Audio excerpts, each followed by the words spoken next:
Now, say my name. The Rolling Bad Podcast. You're goddamn right.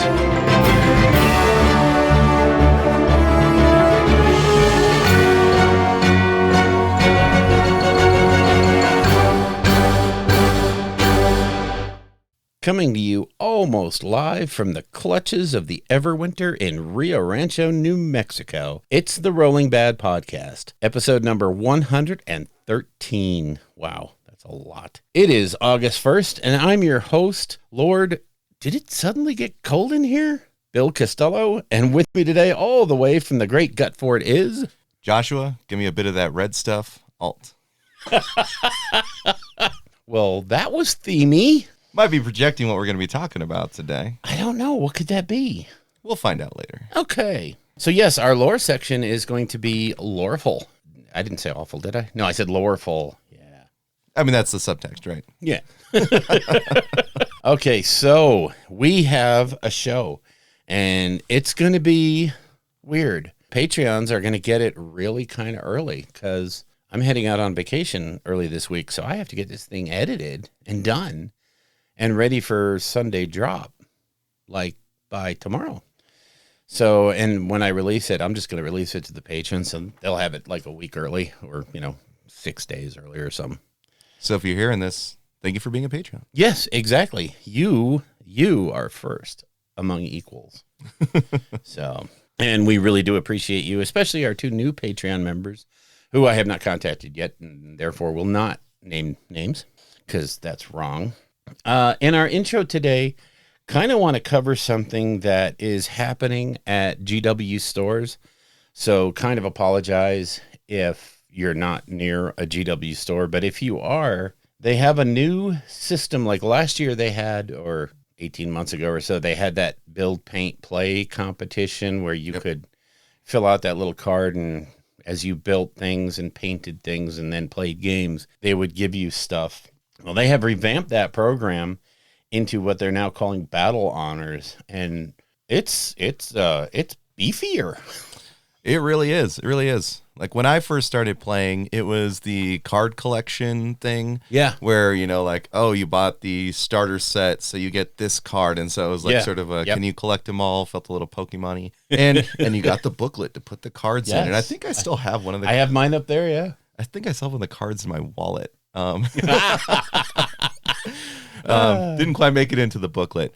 And then the build, paint, play was pretty cool too, but this is the next level for GW to do this. They have, the 5 sets: collect, build, paint, play, read.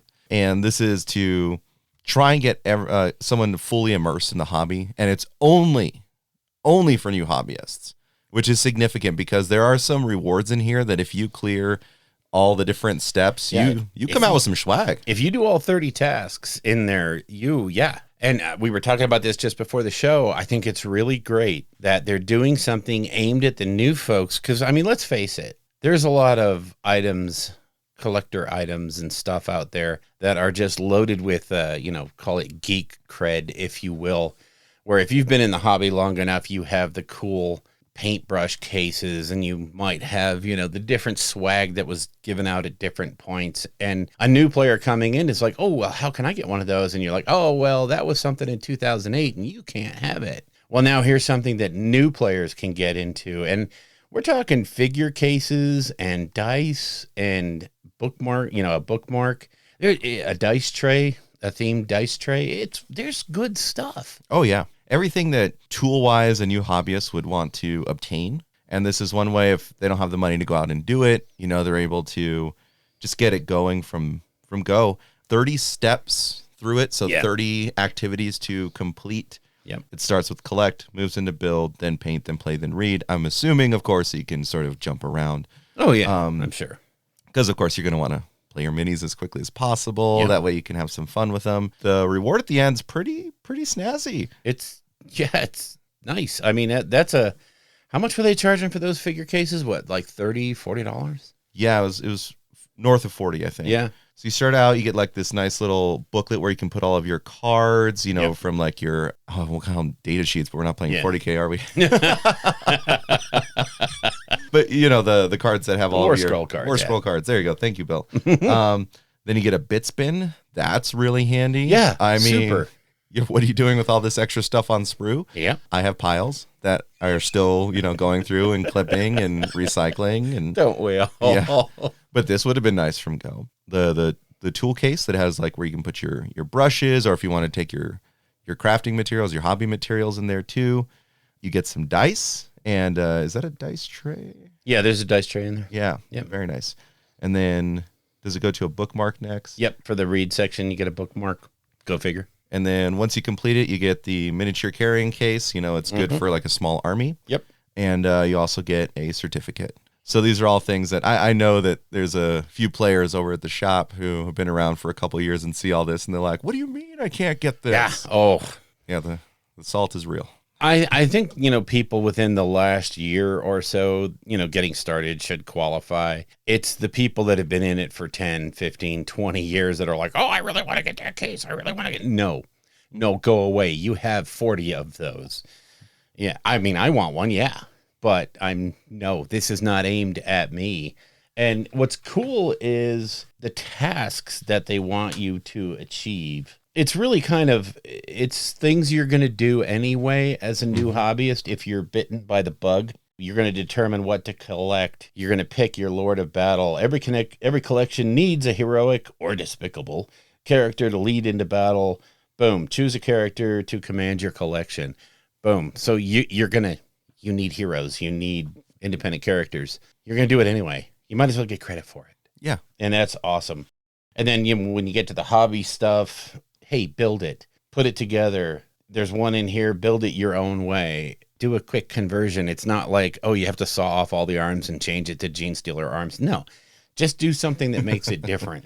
Yeah. No, it's great. And one thing too, kind of bouncing off of like our new hobbyist stuff that we had talked about not too long ago, this seems to fit, I think, very well into like a narrative build, Oh, as you're slow growing. Yep. So if you're a new hobbyist just getting in, this is a great way to not only get in and get some rewards for it that you'd be doing anyway, but to introduce you into either the crusade or the narrative system within the two games. Yep. I really like that aspect of it. And then like by the time you're in there, you're like, okay, I found an identity in here, because like I've named this character and he's leading my forces or she's leading my forces. And now I want to know a little bit more about the lore. Let me buy some of the books. Let me start reading through that. So yeah, of course it's a money grab, but at the same time, it's doing what probably is a natural progression into the hobby anyway. And what's and I'm gonna approach this from two different people. I'm gonna look at mom and dad who, little Junior, little Sally, or little Johnny goes into the store and grabs their first starter set, or maybe the AOS starter set. And mom and dad get a copy of this booklet because, little Johnny or Sally did. And they can kind of chart the course. If they seriously get into this and they want to pursue it, they're looking at this and they're going, okay, here's what we really need to look at. Because honestly, a younger player may not really know how to jump into the hobby. Yeah. Whereas if you're a returning, or you're the 20, 30 something and you're getting into it for the first time, again, it's a roadmap. It kind of gives you the idea of what are all these people in the store talking about all the time. Yep. And this charts your course to actually say, I don't have to be that perennial outsider. I can now kind of figure out how it is and what it is they're talking about. And within a month, I can be on the same level. I mean, not the same knowledge level, but I can be able to participate a little more freely with less trepidation. And also too, kind of going to it's good for self-paced people as well, but particularly for, mom and dad who are investing money or seeing their kids invest money in this hobby. This is a way for them to track through and see like, no, they're actually meaningfully gaining momentum in the game, right? Yes. It's not just something where they are just buying models and trying to play with them and all that stuff. No, it meaningfully tracks their progress. It's also a great way for them to track their own progress and show, like, look how far you've come. And not only have you done that, here's all this cool stuff that I can give you to reward you for doing so well. Yeah, moms and dads can make this almost incentive-based. When you're looking at the collect portion, they're like, well, if you finish this, we'll then go out and get that hero that you wanted. So let's get cracking on this. And so you jump over to the paint section and it's like, okay, do these things. And it gets them, they can now gauge, moms and dads can now gauge how really engaged you are. Is this a passing thing or are you really into this? Yep. So, yeah, I think it's a great program. And it's a great way to start people getting the swag that, I don't know, it just seemed there's a mystique around some of the things. And I'll admit it, I love carrying around my old, Imperial Guard Australian or Acadian backpack. There's not a lot of people that have those. Yep. So it's fun and I like it. And it gets comments and it gets people talking. So, yeah. Well, just like we'll talk a bit more with creation, but when we assisted at the store with getting the store models painted, yeah, we got that like really nice little Cruel Boys keychain, right? Right. Like you don't get that anywhere else. Yeah. And so it's a little status symbol. It's also just really cool. I usually just use it to swing my keys around in my hand. It's my fidget spinner. Exactly.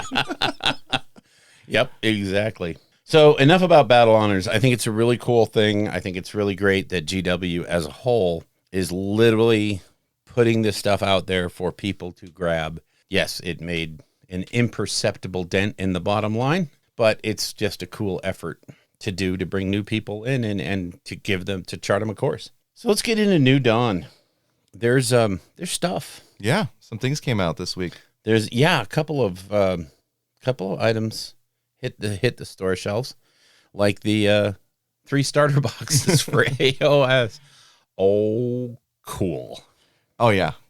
We were all hoping for this, particularly because it means the new terrain's coming out too. Yep. They did such a bang up job doing that with the 40K launch last year. Yes. Being able to get full terrain in your 2-person starter set was crazy. And now it's here for AOS too. So you're going to have, your 3 different tiers of boxes. I don't have the names in front of me. Maybe you do, Bill. I know the biggest one's Extremis.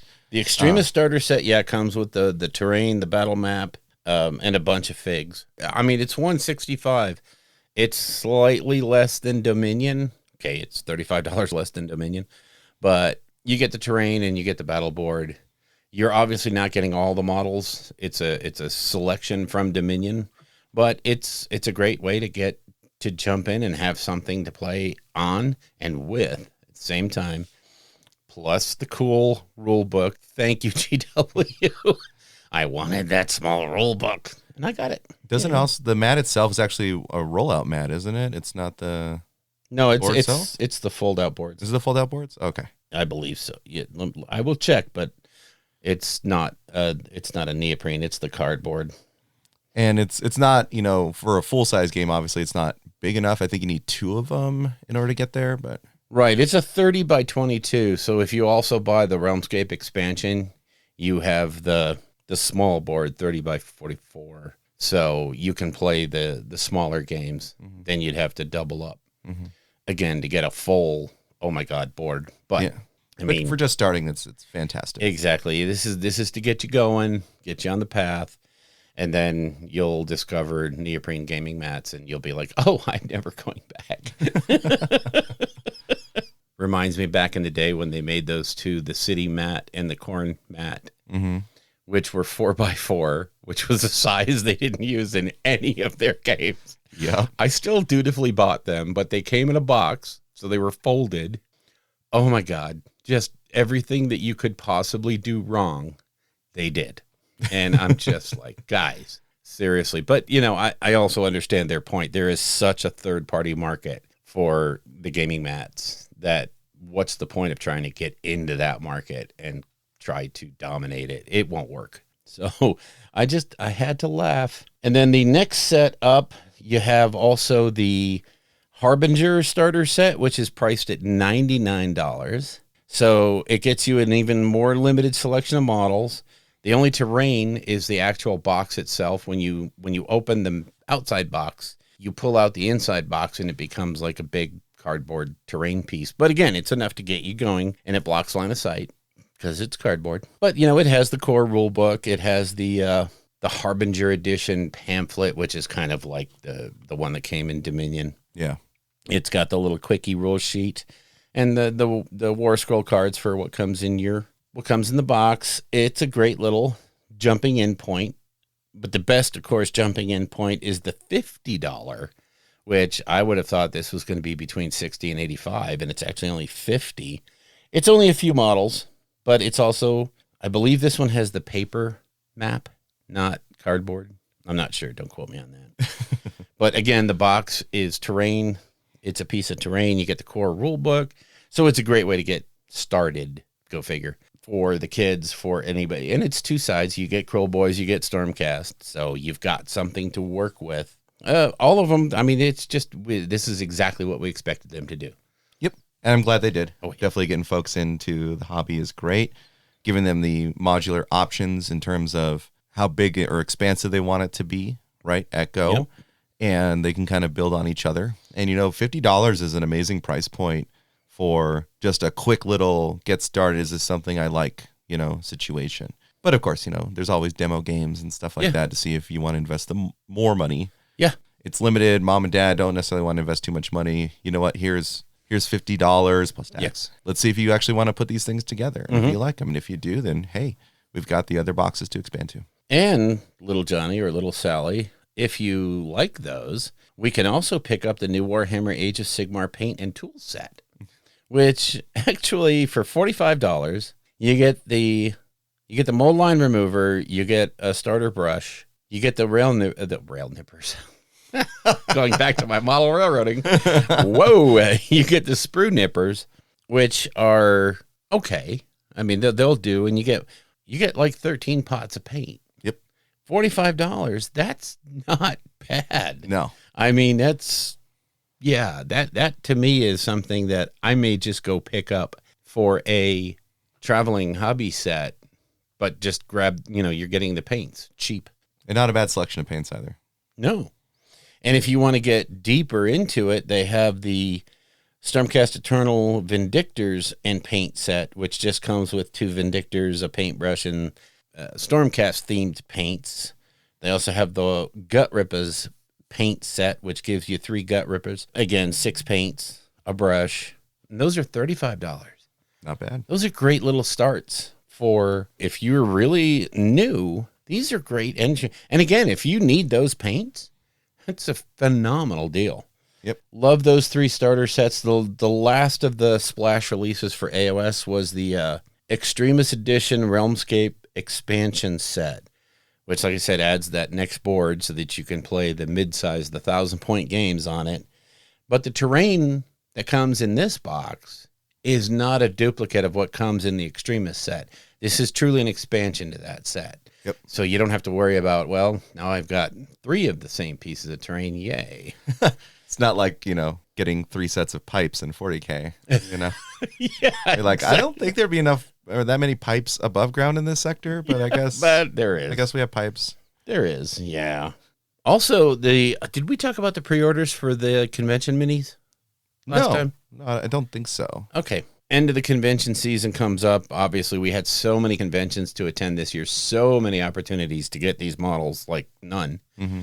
And so they released the convention, the models that were specific for conventions only this year. And the Night Quester Dacian Anvil is a Stormcast Night Questor. Yep. He's really cool looking. I like everything about that sculpt. It's really nice. And then for the 40K crowd, you have Lord Hazmatep, the Resplendent, who is a Necron overlord who's wearing some kind of weird rugby or football helmet. Yeah. So, yeah, he's been hanging out with Illumina Xeris too much, or Trays in the Infinite.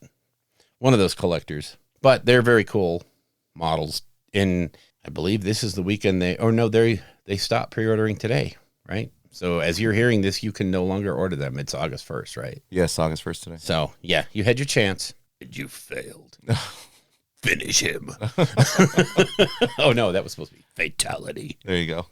So that was what released, of course, all of the endless spell boxes that came out again and all of those things that were available for pre-order last week came out this week. This week's pre-orders. Boy, if your sister's a battle player, you are over the moon. It's a good time. Yes, it is. So for that one, the Combat Patrol and Castigator and Astrathurga the Reliquant at Arms. All this stuff dropped. The Combat Patrol is spicy. I had to order it. Oh my God. Because I'm pretty sure it's the contents, plus a rhino, of the battle box. The battle box that came out 2 years ago. Yeah. So if you missed out on this, much better deal here. You don't get that limited edition codex, but then again, that book has been updated. Yeah. So yeah. Yeah, for $140, you get the full contents of the box, like you said, plus a rhino. Pretty good deal. Yeah, if you're just getting started on Sisters and you want to get just your basics down, buy that. Yes. Right away. Yes, you have a Crusade force. Boom. Done. Oh, it's great. It's so great. The Castigator that came out, oh, what a tank. Wow, I had to hold back and not buy it. I really had to hold back because I was like, that thing is just so gorgeous. And the idea that you're going to paint it black, you're going to edge highlight it, you're going to obviously metal up some of the metal parts. That thing's going to be super easy to get on the table. Same thing with the Rhino and the other box. It's literally paint it black, do some striking edge highlighting, which is super easy. Barely an inconvenience. Sorry. I'm back on my pitch paintings. Yeah, just two super great deals. Castigator weighing in at $80 for basically a Predator tank. I don't know. Yeah, it's all the extra bits on it. And It it's is. Sisters, so they can always upsell. The iconography is just crazy on that. Also, Estrid Thurga, the Reliquant at Arms, cute little banner bearing. And comes with another model too, and I don't know what the other model is. I haven't really read the backstory behind her. So... Me either. Haven't jumped so far into Sisters with 9th edition, only because the focus has been on AOS recently. Yeah, with New Orleans looming in the distance. Don't remind me. Yeah, I know. So the Necromunda House of Shadow book comes out. If that's your bag, you're super happy. They also released the Orlok weapons and upgrades, which is a bunch of arms and weapons and heads for your Orlok gang. I'm looking at that box going, there's a lot of really cool guns in here that I'm not sure may or may not work with Imperial Guard. That's always the thing with Necromunda. Gene Stealers. You always want a kit bash, Yeah. I mean, I think that lends itself to the game itself, A lot of people love to kit bash that stuff. But bringing it out and just adding it to... I mean, I think Gene Stealers is amazing. There's a guy at the shop named Corey who, for a lot of his Gene Stealer cult stuff, he converted Necromunda models. Given how Necromunda works and the lore and stuff like that, it's perfect. Yeah, it's super, absolutely perfect. Yeah, it's thematic, and it's just the amount of options with the Necromunda models is off the hook. Yeah. Necromunda is the place where the real converters end up. You can just get nuts and have a blast. Oh, yeah. So for the 40K crowd, the Battlezone Mechanicus Caradon came out, which is, again, cardboard folding up mat boards, plus a rehash of the old Sector Mechanicus terrain being re-released. If you missed out on that first deal, I don't think it ever went off the shelves, so this is basically a repack. Still, it's a great way to get boards, terrain. If you love that Sector Mechanicus look, again, that stuff works perfectly for Necromunda. And, oh, by the way, perfect for Kill Team. Who knew? And then the thing that caught my heart was the Siege of Terra Lions Gate Spaceport map for the Siege of Terra series. Yes, jumped in and ordered that right away. That's why I was at the store. Just waiting in line, waiting to hop in. Yes, indeed. So that was kind of the new. Oh, we didn't talk about the McFarlane dolls, action figures. Sorry. Oh yeah. So this is what we got. What Blood Angel and Sister of Battle. Blood Angel Hellblaster, then an unpainted Hellblaster, and then the Sister of Battle with just the most horrible head I've ever seen on a model in my life. I just hate that. Why, McFarlane, did you not do an unhelmeted version? I understand you have to do a face, but yeah, that was such a cop-out.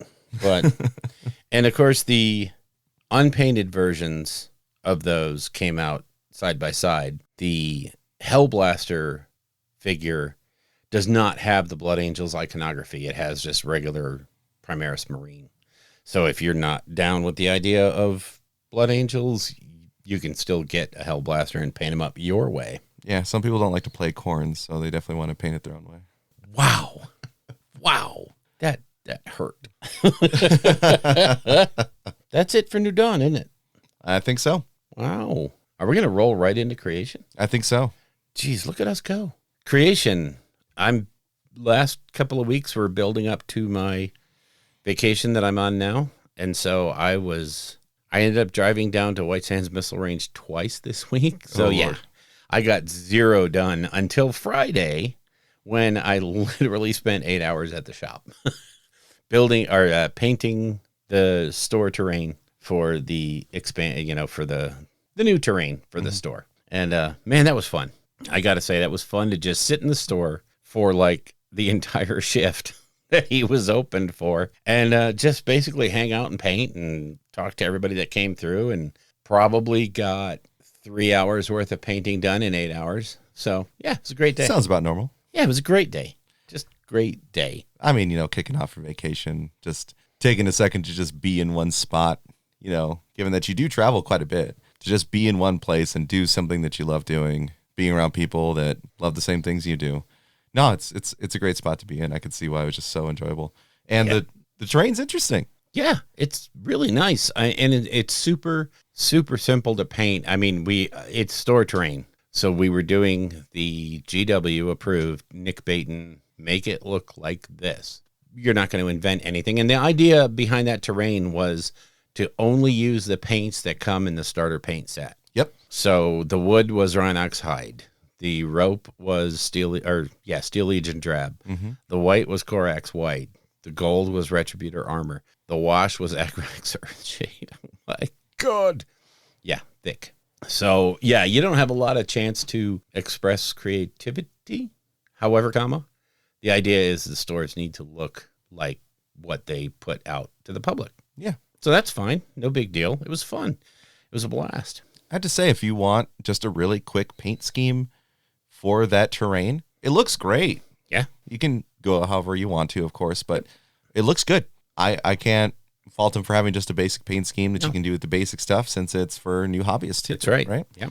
Yeah. No, yours came out really well. It looks great. Thanks. Appreciate it. It's just, like I said, it was 3 hours worth of painting in an 8-hour day.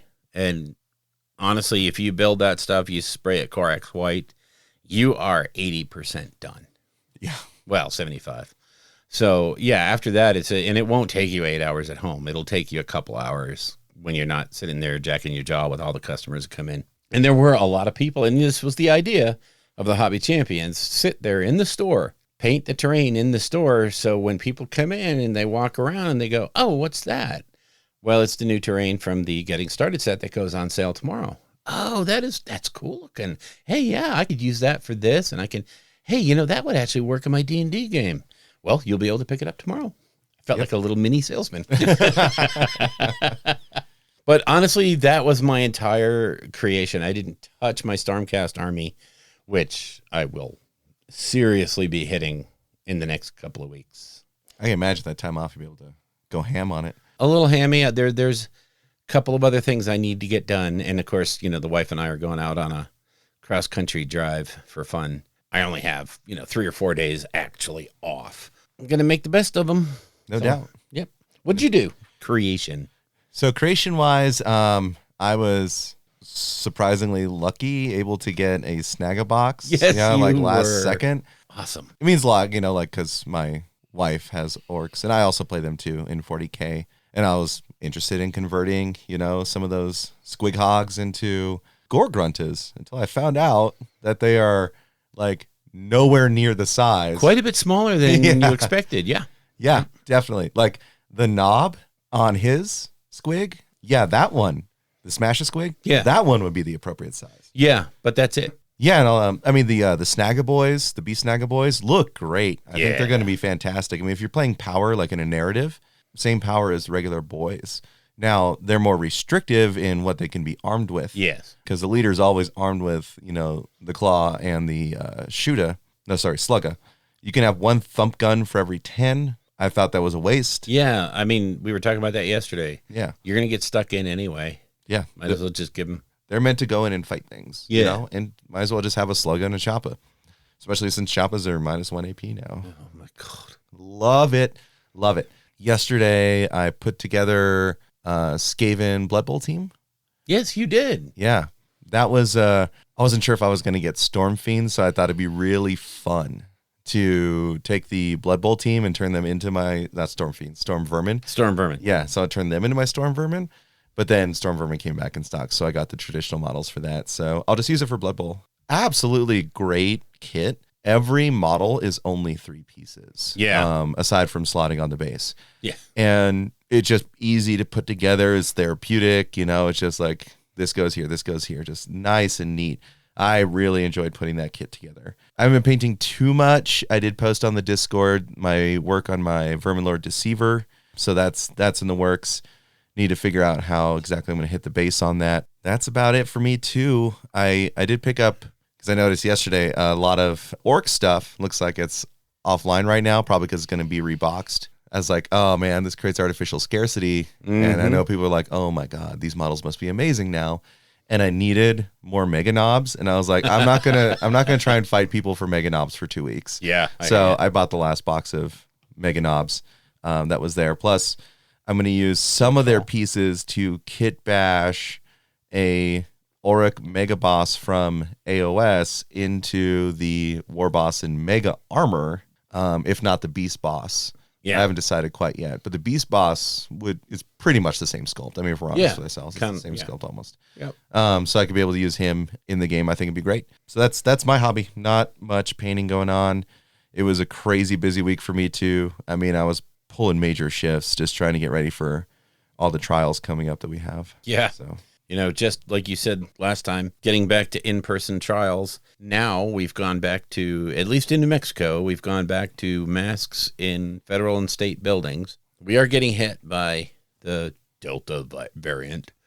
So I imagine it's a matter of time before we go to masks in public places again. I think so. I wouldn't be terribly surprised if the court shut down again. Yeah. Just given how the Delta variant's working, how people are susceptible, particularly folks who are in custody who are not likely to get the vaccination or have not received it. And so, I mean, I'm hoping that doesn't impact too much at the store, but it's probably going to. I have to believe it will. Once our governor hasn't gone off scale high yet, but I mean, she's faced with that impossible decision of we're coming up to the time of year when we're going to have the state fair and then Balloon Fiesta. And 2 months ago, everything was green on go and plans are being made. Money is being spent.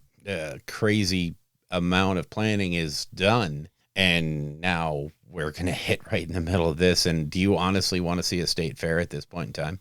No. Do you not think that wouldn't be a breeding ground? And the same thing with Balloon Fiesta. That place is packed. Constantly. So, I foresee only bad things coming with that. But that's local stuff, so yeah. I'm sure everyone has their own horror story to look at. Tune in at 5 for the local news. Yeah, there you go.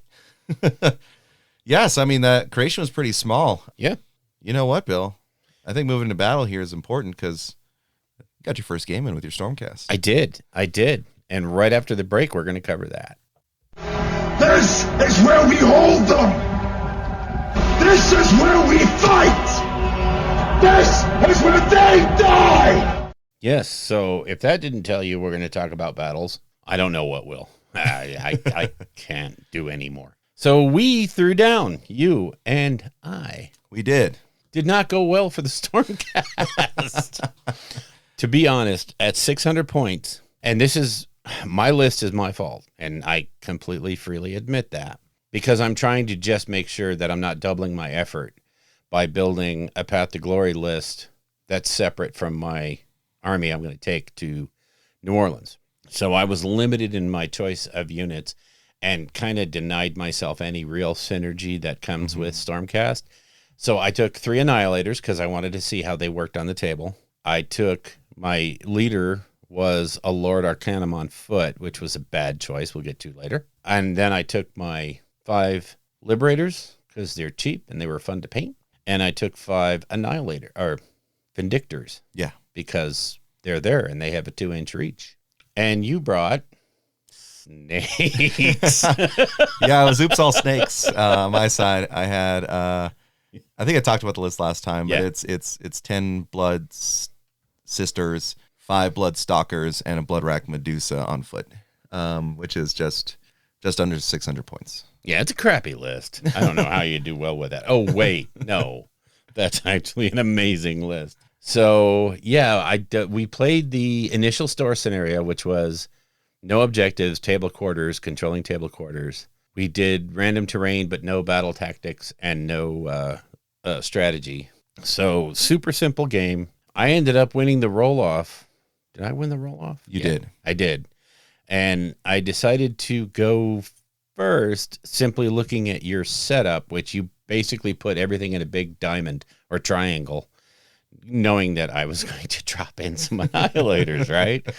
So instead of taking the leader that allows me to drop my annihilators within 7 inches, I took that Lord Arcanum because I wanted to have the spell just in case.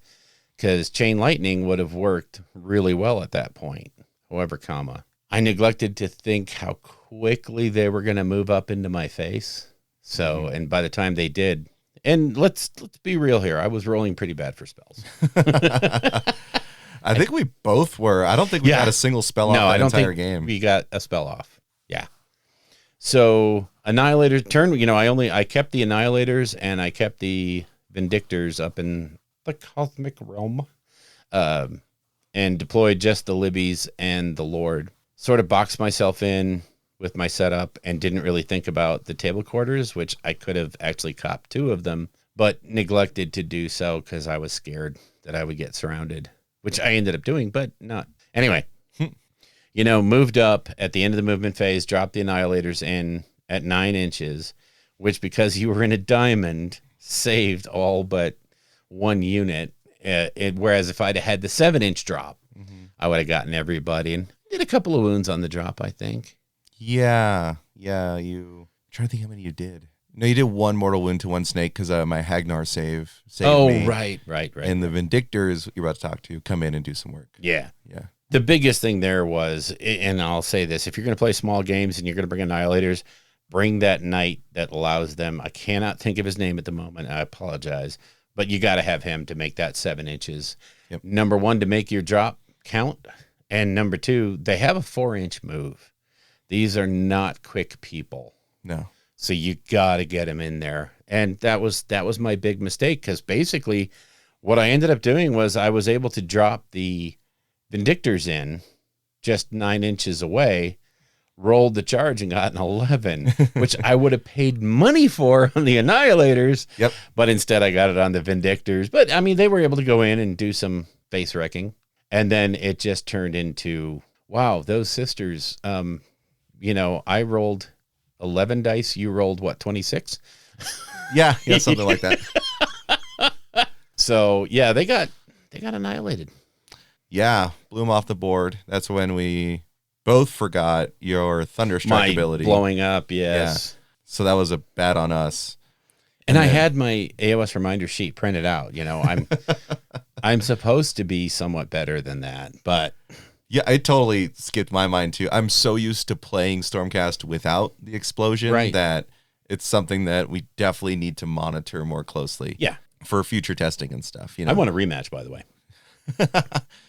Well, we'll throw down anytime, Bill. Not that I think it's going to go differently, but I do want to try it with the new leader. I did that. I should have had that in creation. I did build him up. Oh, you did? Sure, yeah. Okay, cool. That way cool. I can use him. Yep. So, yeah, I mean, it was short work. The best part was what you did with your Lord Arcanum at the very end. Well, you had your stare, which ended up doing 4 mortals to him. And of course he had, he's a Lord Arcanum, so he was giving everybody a 6-up ward. And he managed, you did more than that, but he ended up taking 4. And at that point, I only had like 2 liberators left. No, there's 1 liberator left. 1 lib? Okay, so I was like, I could retreat. The smart thing to do at that point would have been to run away, force you to follow me, and pull you into 1 quarter of the board. If you want to kill him, you have to come over to this quarter, and then I could potentially stay even with you on victory points. I think the more themey and fun part was to take my 3 take 3 flasks, and I debated I could just do 1 flask, do D3 mortal wounds to everybody, and then take my 1 wound, and I'd still be alive. And then I could do my shenanigans. And at that point, I was like, no, YOLO. We're still Stormcast. We're going back home. So, yeah, I dropped 3 flasks, and I did a few snakes in. Yeah, I was down to 5 of the sisters after that. Yeah. You effectively took out 3 of them. Yeah. One of the 5 was on 1 wound. Yeah. So it was like, wasn't bad. It was, you did really well on your roll for that. It's just Hagnar squeaked out that extra wound to have that 1 snake survive. Yep. And meanwhile, the Bloodstalkers are peppering and Medusa's just slowly walking up with them. Yeah.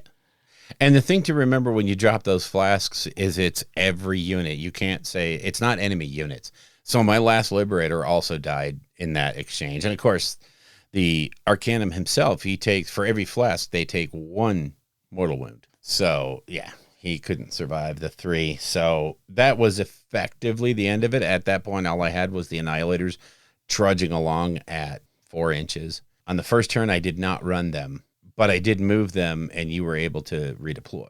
Yep. So they basically were a non-factor, Mm-hmm. which I have to get that leader and get them into 7. It's a requirement. Also, too, with them, if you do have a situation where you whiff like that and you know you're going to be trudging along, isn't the Vexlor going to be really handy when you can expand the list? Oh, right? Yeah. Where you're just like, all right, boys, let's try this again. That's the whole thing is in my 2,000 point list, I have a Vexlor just to move them around. Yeah. And his sole thing in life is going to be, hi, I'm the Annihilator Taxi Service. If he stays alive, he will help them immensely. Yeah, particularly since they come down and do mortals. Mm-hmm. I mean, that's huge if you're just redeploying them essentially for those reasons. Just yeah, that's great. Yeah, that's they're great. like a mobile bomb squad. Yeah. But it was a fun game. It was actually more fun because one of your friends from law school showed up. Oh, yeah, And, Danielle. Yeah, going through everything with her and showing her all the, and she's a neophyte to all of this, so everything was new and everything was cool, and it was kind of fun. You know, it was kind of a neat little distraction from the absolute drubbing I was getting. Yeah, I mean, it was good for her too. She took the bar this week. Yeah, God bless her. That was I never want to do that again. So yeah, so it was just a nice reprieve for her to come over. Yeah.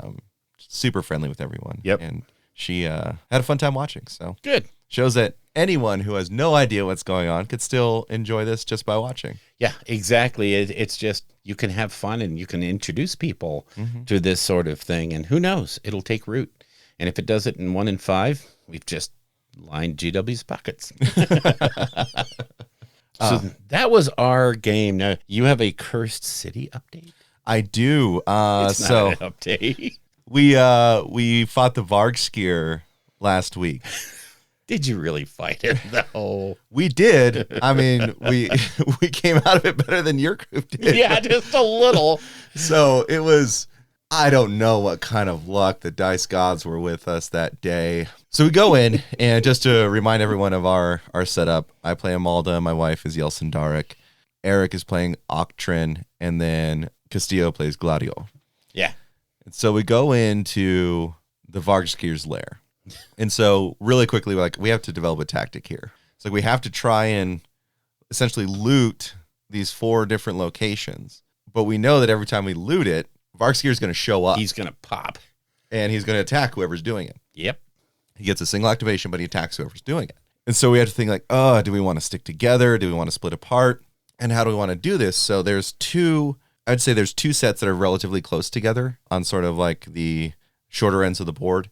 And so like, all right, so we're going to rush into this side. We're going to try and pop here. He shows up. You hit him. Every time you do damage to him, he disappears. He pops, yeah. Right?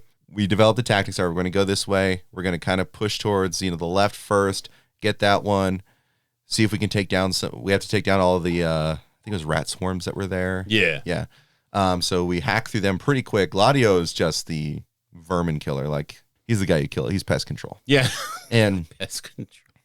Because the stuff that Castillo has for is like once per turn, he can make a dice of 6. Yeah. And then he can shoot his gun 3 times.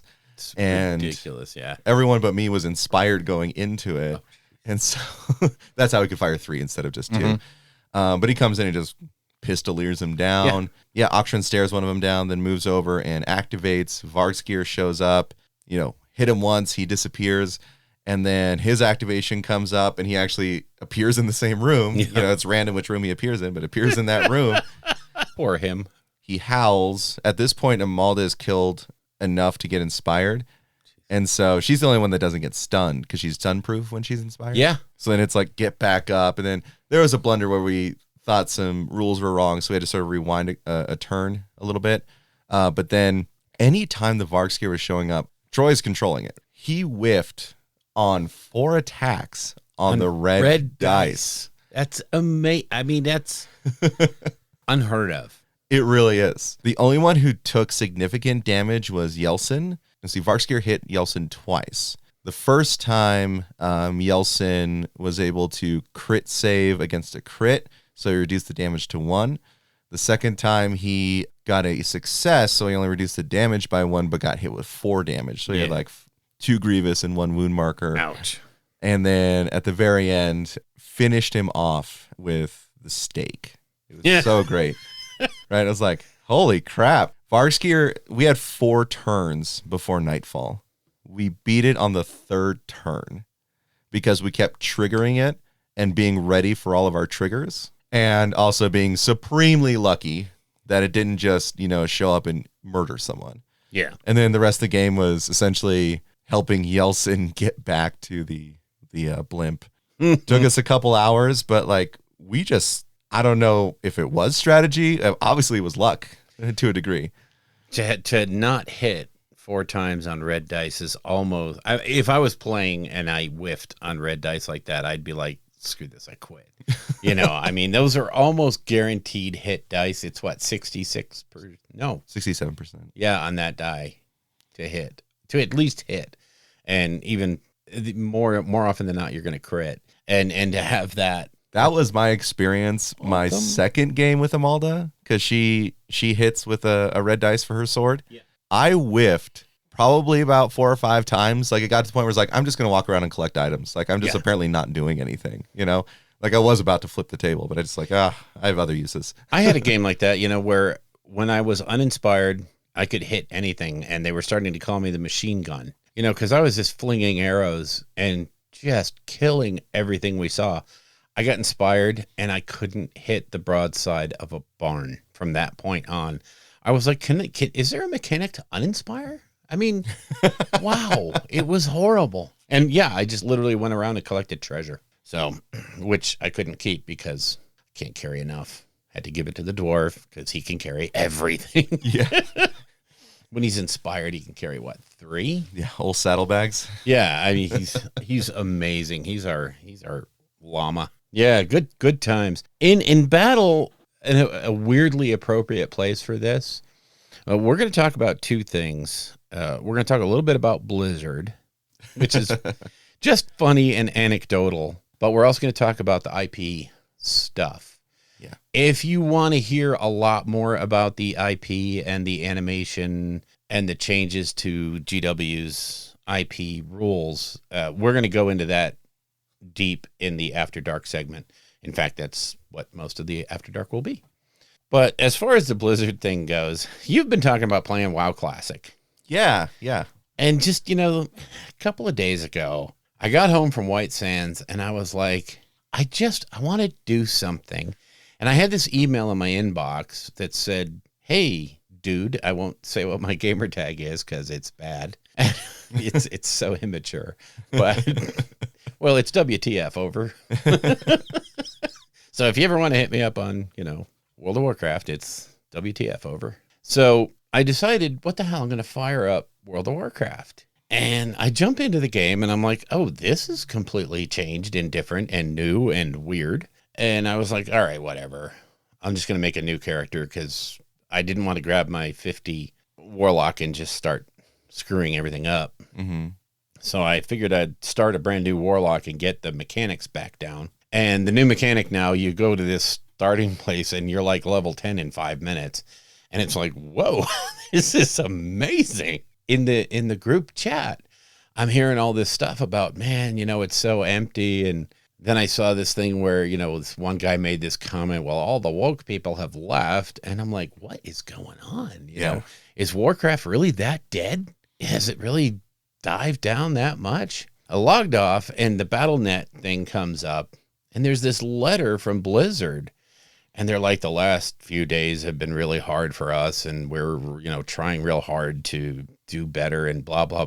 And I'm like, what is going on? I had no clue. So naturally, boom, up comes Mr. Google. And I'm like, what is going on with Blizzard? And I see this whole thing about the actually being sued by the state of California for their gross, what is it? Workplace environment and oh my God. And just reading the article, I was like, oh my God. I mean, it's Blizzard. You knew they were a bunch of, yeah, those guys. But I had no idea it was that horribly bad. And so I was like, at that point, I was like, how do you delete this stuff? How do you delete Warcraft? But then you mentioned this yesterday. Yeah. And it was one of those deals where this is going on and it is abhorrent at any stretch of the imagination whatsoever. It is so messed up. And I think to myself, let the legal system take its course. Let that weed out the complete and total jerks that are working there. But there's no point in penalizing the entire company when I'm not sure it's the entire company that's at fault. Now, in 3 months, when we start finding out, maybe it is the entire company. Maybe that is just so ingrained that it's inseparable from the normal. But I'm going to give them the benefit of the doubt and just keep my stuff going. But I just thought that was so weird that I jumped in right at the point where they're being sued by the state of California for sexism, misogyny, the whole 9 yards. Harassment, all of it. Yeah, harassment, workplace, actual implied violence in the workplace. It's amazing when you read the article and then, oh boy, they have some house cleaning to do. Oh, yeah. This is going to be hard for them. I mean, their stock took a major hit. A lot of major streamers are leaving. They already kind of were salty about like Shadowlands and BFA and stuff like that. It was sort of the nail in the coffin for a lot of people. Yeah. And rightfully so. But, like the point you made, it's like, why? There's still people that work there who need to feed themselves and their families. And I can see like signing off in protest. In fact, there was a strike, I think, that started at Blizzard. So I'm interested to see how that impacts the entire game system that they've got set up. And we're also talking about, what's that other one over? Activision? No. Well, yeah, Activision too, but the other big game that they do. There's Diablo. There's StarCraft, and then is it Overwatch? Is it Overwatch? Yeah, it's Overwatch. Yeah. Call of Duty, I think, as well. Yeah. There's quite a few things that are being impacted by this. Yeah. That's not just Blizzard stock, it's also Activision who's caught up in this whole mess. Well, sure. I think this is good, and here's why. I enjoy Blizzard games. I think that they've been problematic for a while. This is really just sort of another thing that's even worse than problematic. But I think in a lot of nerd industries, a lot of this kind of stuff gets swept under the rug. Yeah, and it's almost accepted because, we're just a bunch of nerd geeks anyway. Exactly. And so this is a major company facing major legal issues. It's going to have to force all the other companies who operate in this sort of realm, and even those like Confident GW is not this way, but even if there was a little bit there, if there's a little bit in some other places, it's saying that like, guess what? People will find out, and there is legal recourse to this. And it's not acceptable. No, not at all. When you treat anyone like a second-class citizen in any environment, you're wrong. Yes. Flat out wrong. And you're right. This is going to call... We'll probably talk more about this in the After Dark. Yeah. I'm sure we will. But there's just no place for it. But again, like I said, I'm not going to plant my flag and die on my sword until, if it turns out to be, this is so pervasive that they're going to not just clean house, but close the doors. Yeah, I'll quit. But I'm not going to penalize the guys or the people that aren't involved, because there's accountants. Yeah. There are janitors. There are, you name it. There's the legal department. There's all these other people that are funded by subscriptions to World of Warcraft and Overwatch, and who probably should not be thrown out, the baby with the bathwater kind of thing. So we shall see, and I will be monitoring that. But I just thought it was funny that I jumped in right at the time where it's like, oh, by the way, we are evil. You've been known for your timing, Bill. I'm really good. I'm really good sometimes. So let's take a quick break because we're going to jump into lore. We teased it. Should we tease it more now? Well, I think we need to touch on the IP stuff first. Oh, did I completely skip that? Yes. Yeah. Yes, I did. So back up, rewind. Let's talk about GW and their IP announcement. Yeah, this is something that kind of, I want to say, like, shook the community. And this is something that we have a lot of opinions on, that After Dark is more appropriate for it. Yeah. Long story short, TLDR, is that they updated their IP policy. Yep. To be very clear about the boundaries that they're setting for their IP and what they believe infringement is. And the one that's sort of the main issue for a lot of people right now is the fan animation portion. Yep. Where folks were making, fan videos of Space Marines and stuff like that. Yeah. And posting them on YouTube or whatever. Yep. And we all know at this point, Warhammer TV is a thing, right? And Warhammer Plus is a thing. Yeah. Yeah. And so them going out there to clarify and specify the realm of their IP is, number one, requirement of business. Yep. You have to do these things. You can't go out there and have a very unclear policy and walk into a court where people that do this on a daily basis are going to tear you a new butthole. Mm-hmm. The thing that shocked me the most, I think, was the fact that I had no idea that 90% of the GW fans are also animators and are directly impacted by this.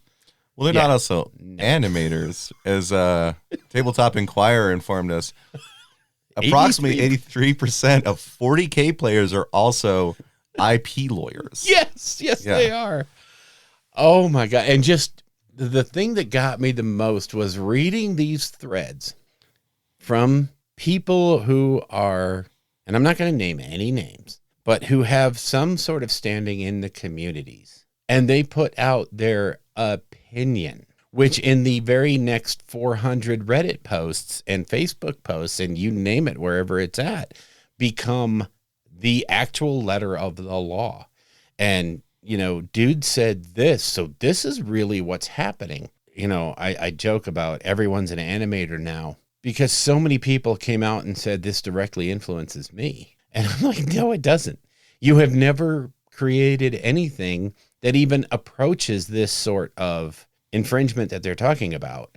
You will never see a cease and desist from GW. Quit making the hype worse and quit making the situation more foggy with your absolutely ignorant opinions, and ignorant in the actual term of you don't know what you're talking about. Please don't talk about it as if you do. Yeah. And, it just goes back to that whole thing of we live in this space now where if the internet posts that this is, oh my God, this is going to crush everyone who's ever converted a model. Yeah, no, stop. Do 5 minutes of real research and realize that those changes to the IP rules that they have affected maybe 0.5% of the fan base. Maybe. And I'm stretching that number a great deal because I know of 6 quality animators who were of a quality that could monetize it and really make the money. And at the same time, GW pretty much approached all of those people to become part of Warhammer Plus and their animation studio. And so now, I don't think they went to Brava Alpha Busa, and I don't think they went to Flash Kits. I don't think they went to Emperor's text-to-speech device. Yeah. Those are not the kind of people that they really want to bring into the fold. But I think all the quality, super high-quality guys are actually already in the GW animation studio. So this is really a tempest in a teacup. It is. And certainly we'll get into a lot more about what IP actually is, Yeah. just to make sure we're all on the same page in the After Dark portion. And the thing is, folks, this is a complex area of law. Very. IP is so complex that it, in essence, requires some incredible specialization. Yeah. Okay. And I'm by no means an IP lawyer. I know about it from talking with other folks in law school who are interested in IP, other folks who are IP lawyers getting out, that kind of thing. And IP is everywhere. It's something that's pervasive. Like you see TM, you see copyright. All of those things are revolve around intellectual property. Yep. And, you know, I don't want everyone to think that we're just here, you know, stroking GW, you know, because of this. This is just the law. Yes. This is how the law works around this. And in a society of laws, we want to follow the law, right? And the things they're doing are simply there to protect themselves, not to impact or penalize anyone else. And the biggest thing I saw, and we'll hit this part now, we'll get into the rest in the After Dark portion.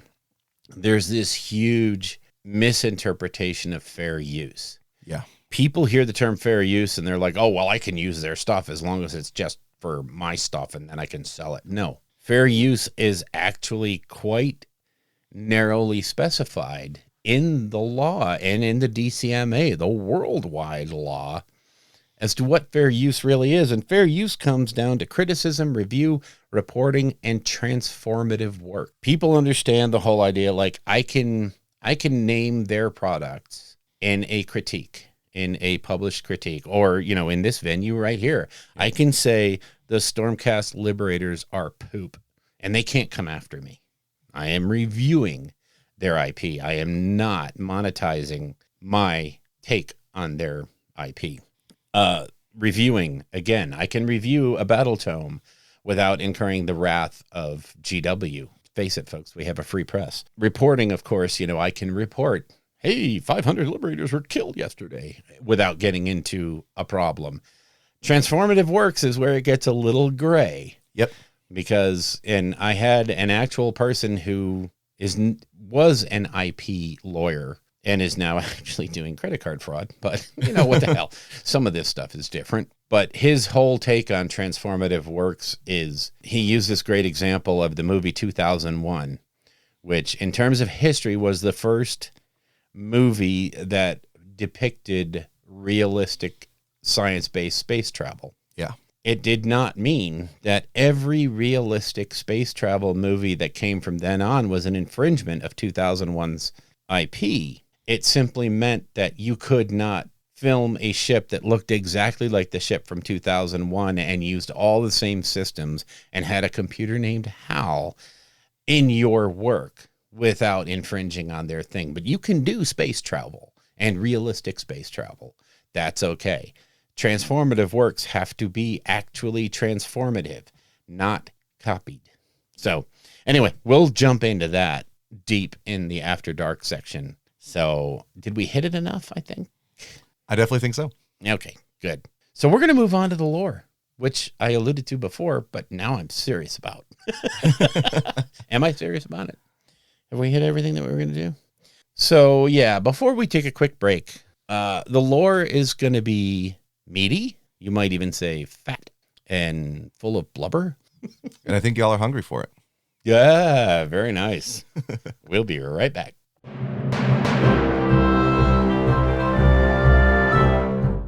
Okay, so here it is, folks. We're going to put the meat on the bone and then take it straight off. And then eat the bone, too. Yeah, because that's what we do. Because we're talking about Ogor Mawtribes. Yep. A somewhat underserved battle tome that has been overlooked, I think. Yeah, to a degree. I think Honest Wargamer touched on this about 3 weeks ago. For Ogor Mawtribes is very interesting. Because it's certainly like one of those ones, like, if you like this army, you love this army. Yes. Right? And then if you don't like this army, you don't necessarily hate it. It's just kind of there.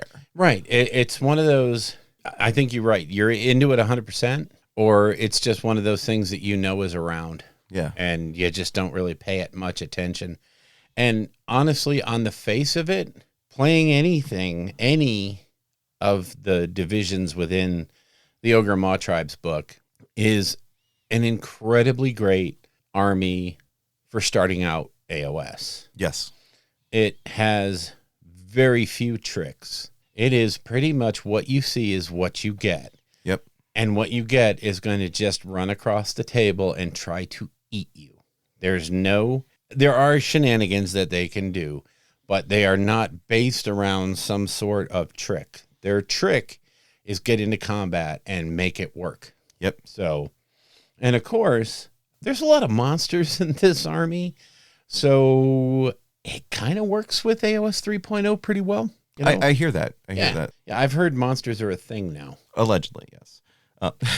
What I have been told. In a way, Mawtribes are the original monsters, as far as we understand them in AOS 3. Everything's got impact hits. Yes. Right? They count as more models on objectives. Yes. Right? So Might Makes Right is one of their main allegiance abilities. In a way, better than just the standard. For them, any of the Ogor models that aren't monsters count as 2. Gluttons and man-eaters and iron guts, all of them are below 5 wounds. Right. So they wouldn't fit into the current standard update of, yeah. Yeah, 5+ equals 2 models. All of them count as 2 unless you're a monster, and then you count as 10 instead of just 5. Yeah, and yeah, they were doing that stuff before it was cool. Yeah. You know. Which is great. And so they have a very straightforward play style, Yep. much like, Gargants do. It's a destruction force. What's it going to do? It's going to walk across the table and try and hit you in the face. It's not like you're playing Gloomspite where you have to be sneaky in order to not die. Yes. And it's a low model count army, easy to get into, as you were saying. Like, for example, if you like Beastclaw Raiders, particularly if you're a new person hearing this and you like them after we talk about them, you can have a full army for 3-star collecting boxes. Yep. That's your army. Yeah. And you will have fun with it. Exactly. So, you know what? You're in $300 and you have almost a complete army. Then you just need to go buy the bits and bobs that you might want otherwise, right? Yeah.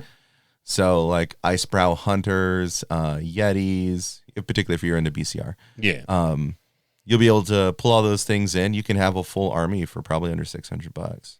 Yeah, and I think it goes back to the fact that, Beastclaw Raiders used to be their own book, and then they were lumped in with ogres. Yeah. Which at the time I thought was a really good change. I mean, I still do. It's a good change. I like having them to where they can intersperse each other. But Beastclaw side of this book has the benefit of having that really great start collecting box, and almost all of their stuff is plastic, I think, except for the Yetis. Yeah, maybe the Gorger. No. The kitties still aren't. Oh yeah, you're right. Yeah, and those are horrible models. Yeah, they are really bad. And again, if you need to make the Frost Sabers, just buy the Space Wolves. Yeah. Just get the wolves from that. They come in a pack of 5. They're infinitely better. And yeah, you will enjoy them a great deal more. Great counts as still GW plastic for tournament purposes. Yep, they're GW models, so no harm, no foul. Yeah, you'll have a good time. But let's jump into the lack of lore. I mean, the lore section. Oh, yeah. So just so you all know how Bill and I sort of divided labor on this is I'll be talking primarily Gutbusters. Bill's taking the BCR stuff. Yep. So starting with the Gutbusters, and to be incredibly critical of it, there's hardly any lore, really, to even consider, right? Yeah. Because what we have here is a situation where we're introduced to the idea of Ogors, which is frankly horrendous. Like, it's a horrific concept of these giant, pretty dumb beasts that are really good at fighting and will literally eat anything and anyone that gets in their way. Though they're smart enough to be able to trick people, Yes. And so, like, the information in the book is going through. It's like, yeah, this is what Ogors do. They worship Gorka Morka. Gorka Morka is, the god who devours. And so they need to do this as like a religious experience. Yep. When you're eating, you are part of Gorka Morka and vice versa. And, it's, might makes right. The strongest Ogor is the tyrant. Is the boss. Yep. And he, commands all the little ones. And occasionally someone will try and step up. And then whoever wins, wins. And whoever loses gets eaten. And sally forth from their, was it Glut Forts, I think is what it is, to go wage war and get spoils and all this stuff. The Gutbusters are split into, I think, 3 tribes. Yep, 3 tribes. You have the Meat Fist, which is led by, what's his name, Glittermaw, who's apparently a tyrant that's as big as a Gargant. So Yes. If you ever want to model a tyrant after Glittermaw, good luck.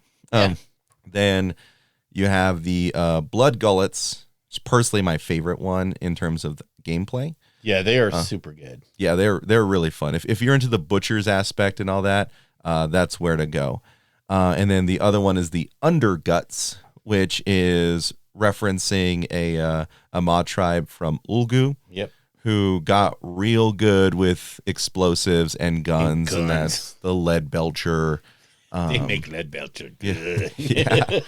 That's where the lead belchers usually shine, if you could use that word. Okay. Yeah, I mean, lead belchers are all right.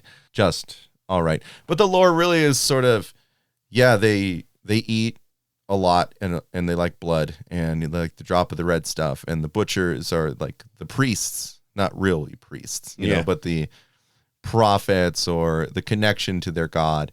And they're the ones who help with the religious experience. They have their maw pots they carry around. The slaughtermaster is so obsessed with slaughtering and cutting stuff up that he'll like cut off his arms and make them into pikes and hooks and all that.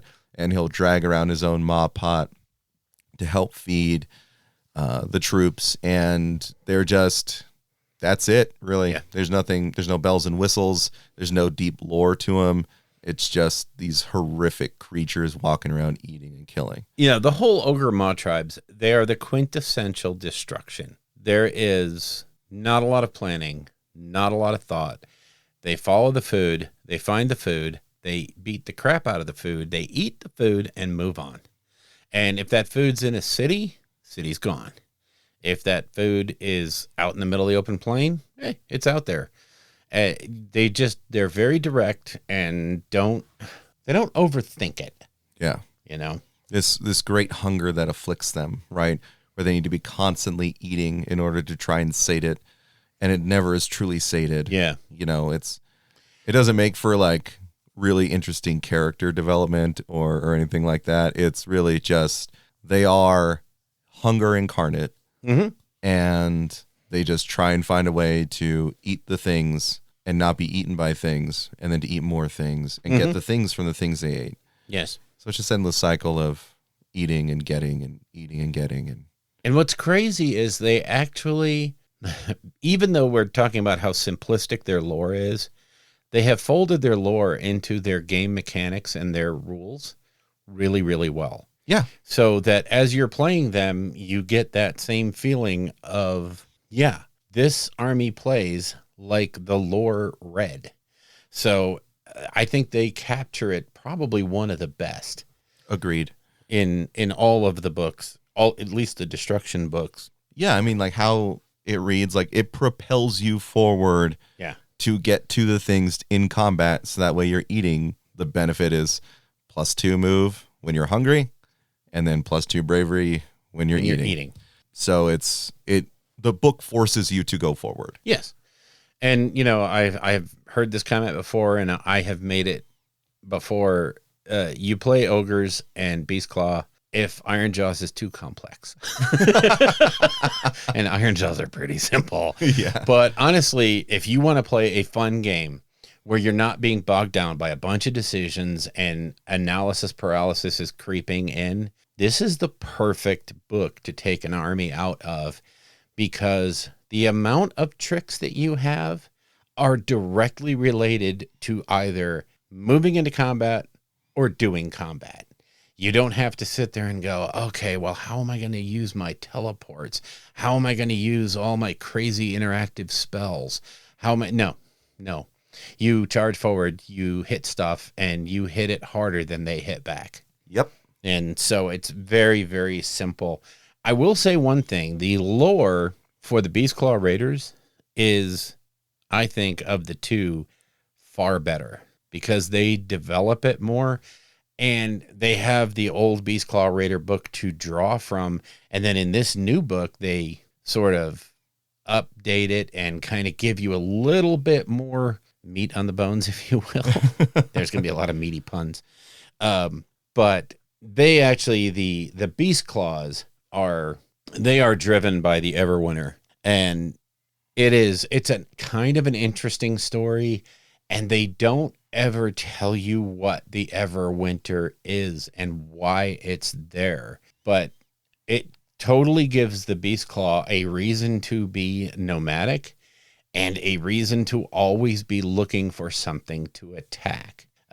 If I may quote, some say it was Beergut Vossjarl, the first Frost Lord, who betrayed Gorka Morka and was punished with the first Everwinter. Others claim it was Sigmar who cursed the Beast Claw tribe for their excessive gluttony, that the God King created a winter storm to deny the ogres their prey.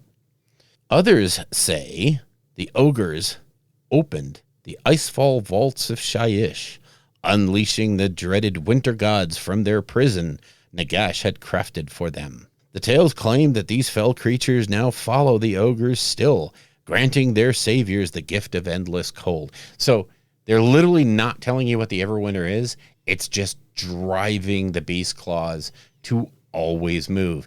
And in the lore, it's quite specific. They can't settle down anywhere. Nope. The minute they start to settle down, the temperatures drop until the ogres literally get frozen or the beast claws literally get frozen into place. And that's it. It's over until they don't die. They actually go into hibernation. And then if someone is stupid enough to melt them, they come back and they're really hungry at that point. Yeah. So, yeah, I mean, you're not going to find game altering lore in this book. It's not going to be they're involved heavily in one of Nagash's plans to do, because they could get involved in a plan with Nagash and then forget 2 days later because they found a city and it needed to be eaten. Mm-hmm. And so, yeah, they are what they are. Yeah.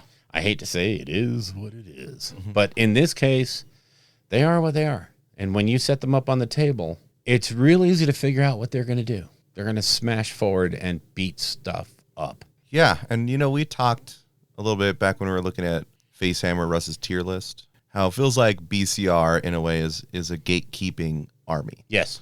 They're so strong and straightforward at what they do. Yep.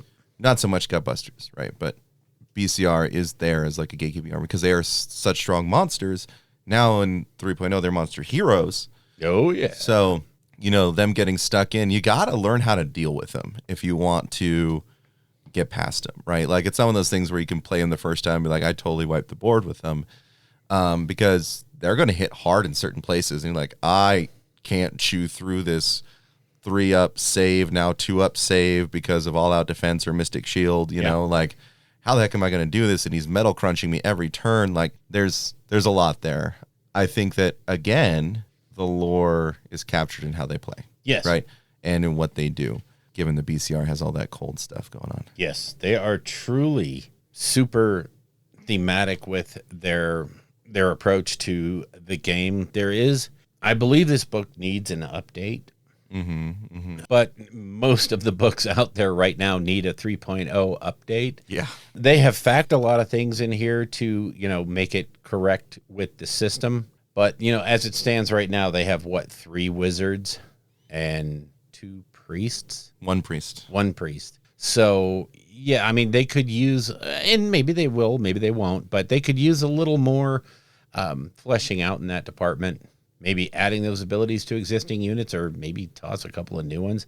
One thing about the whole Ogor Mawtribes book is they benefit greatly from having Kragnos around. Yeah. Whereas they also benefit from having a Gargant ally. So you can use those new tools quite effectively in this whole army. And that goes for both sides, be it Gutbusters or Beastclaw. They both will benefit greatly from having that Kragnos on the table, being the immovable mountain, and allowing some of the other units to maybe do some moving and objective capturing and some other stuff where they're not getting so harangued as everyone tries to shoot down Kragnos or basically tar pit him with small units. So it gives you some options, although those are hefty price tags to pay. It's true. It's true. And one of the things that they need to be updated with is that back you would like take them in battalions and stuff.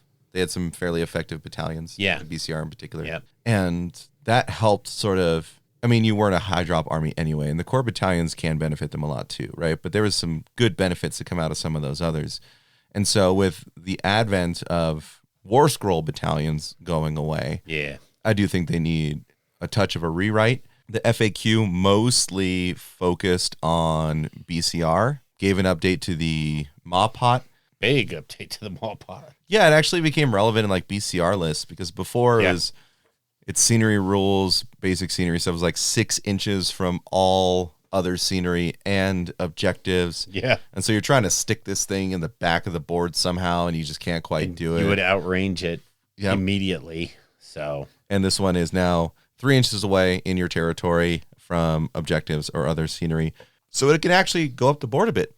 yeah, and with the Battle Broth having a 36-inch range, that's pretty nice.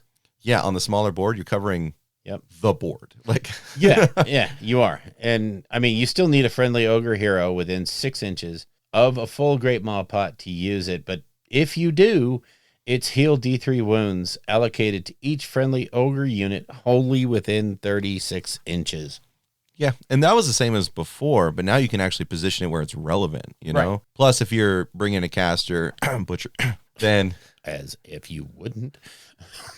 Butcher's going to be within 1 inch Yeah. just to get the casting bonus because You it betcha. really needs it. Yep. Yeah, but the utility went up quite a bit. And I just got to, before we really dive into any tactics or, you know, what the different tribes do, yeah, the meat of it, for just a little bit of drop of that red stuff, they're so fun.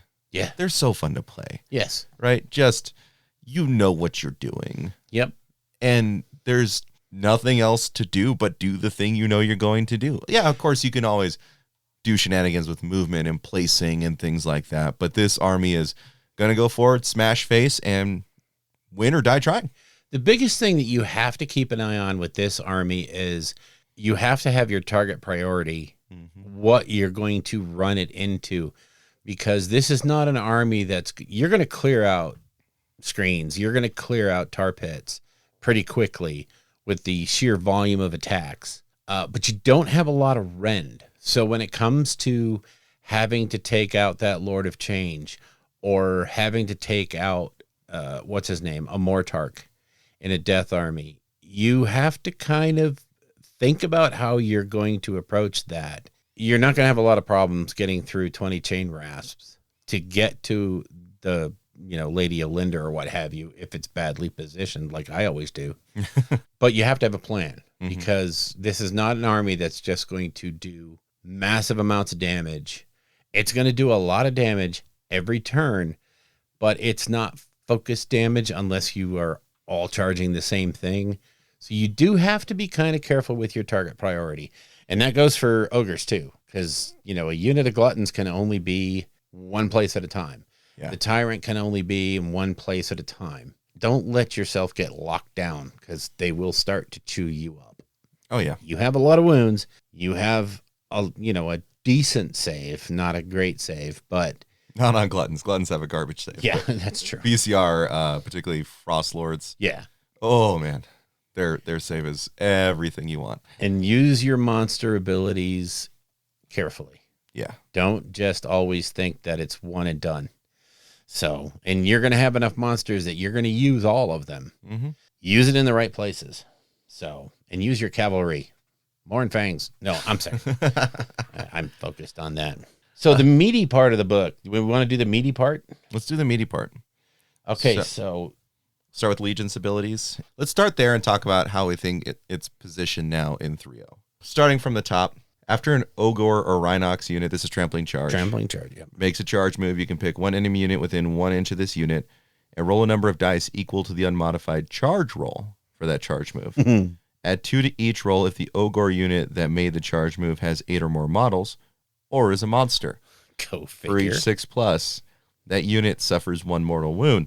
So, Gutbuster side of things, really the only things that are going to be able to effectively go above or go to 8 or more are the Gluttons. Gluttons. So I think you can do so with the Iron Guts.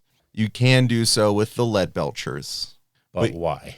But you're dealing with the issue of range. So your gluttons, boy, they are not going to get 2 ranks deep unless they make a change where they have a 2-inch range. To have not, that's something that has to change. Having ogres not having a 2-inch reach is just. But I think it shines with iron guts, okay? Because you won't get all your gulping bites in. Right. But their mighty bashing weapons is a 2-inch. 2-inch range. So you'll be able to get a second row in. So those ones are definitely interesting to think of in taking, huge, in ranks. Because they're battle line and gut busters. You betcha. So you can reinforce them twice, make a nice solid, 2 rows, and, smash 12 of these fatties in there that are going to have, possibly massive impact hits, and then still be able to reach over each other with their relevant weapon. And so that's what I think the trampling charge looks fairly decent on the gut busters. Yeah. But I think they're going to do much better in Beast Claw Raiders. Right, Bill? Yeah. It's infinitely better with, when you get into the BCR side of things, you're probably not going to have to worry about 2 ranks deep because most of your stuff, again, only has the 1-inch reach, and you're not looking at enough models. Everything on a Stonehorn or a Thunder Tusk is a monster, so it gets this immediately. What gets me is the Mournfang pack does not. Yeah. Which kind of is painful. However, that's not really what you're going to use them for anyway, and they have their own version of impact hits. Mm-hmm. So it evens out. When you're doing a BCR and you want to add ogres to it, you're literally going to be taking Iron Guts.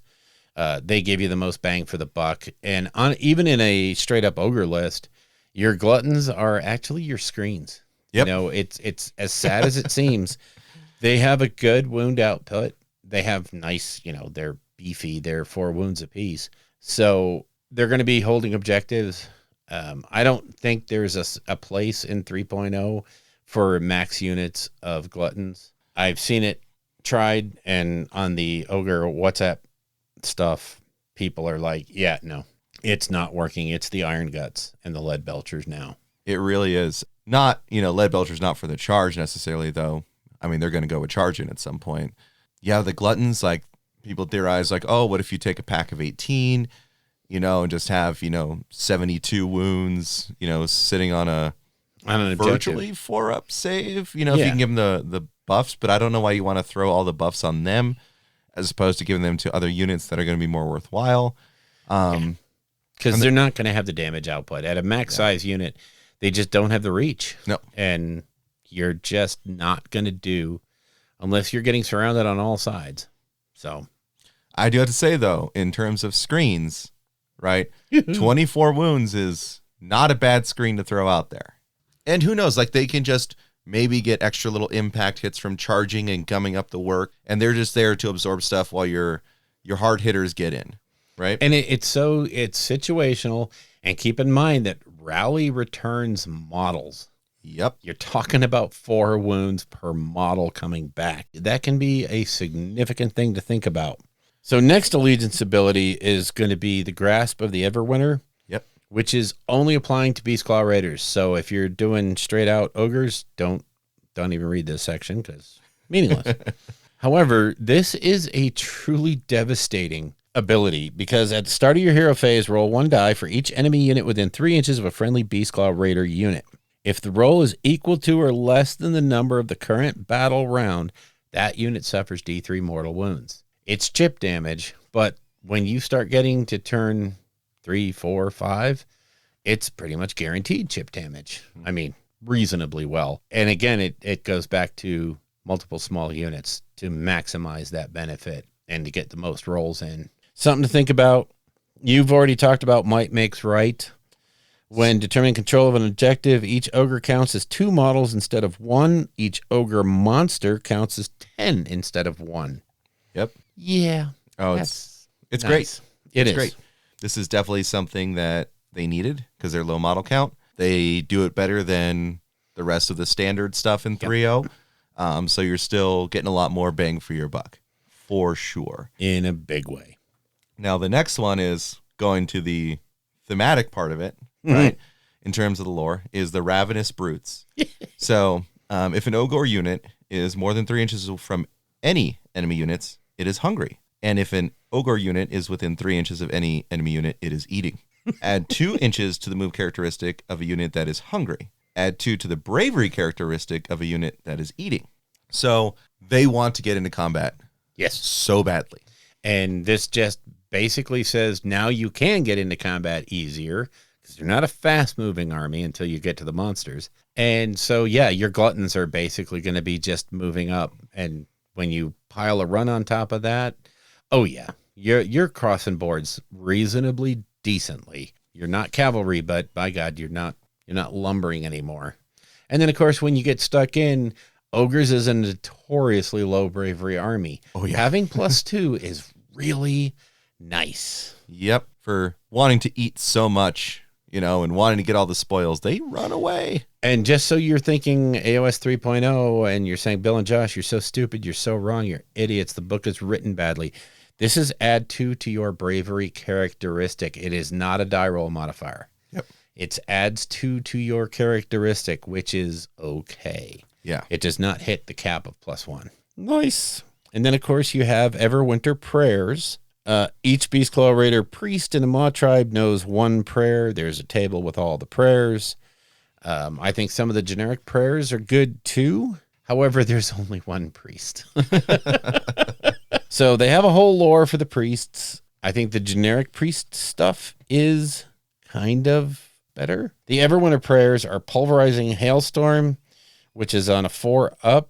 If it's answered, pick a point on the battlefield within 18 inches of the model. Roll 1 die for each unit within 3.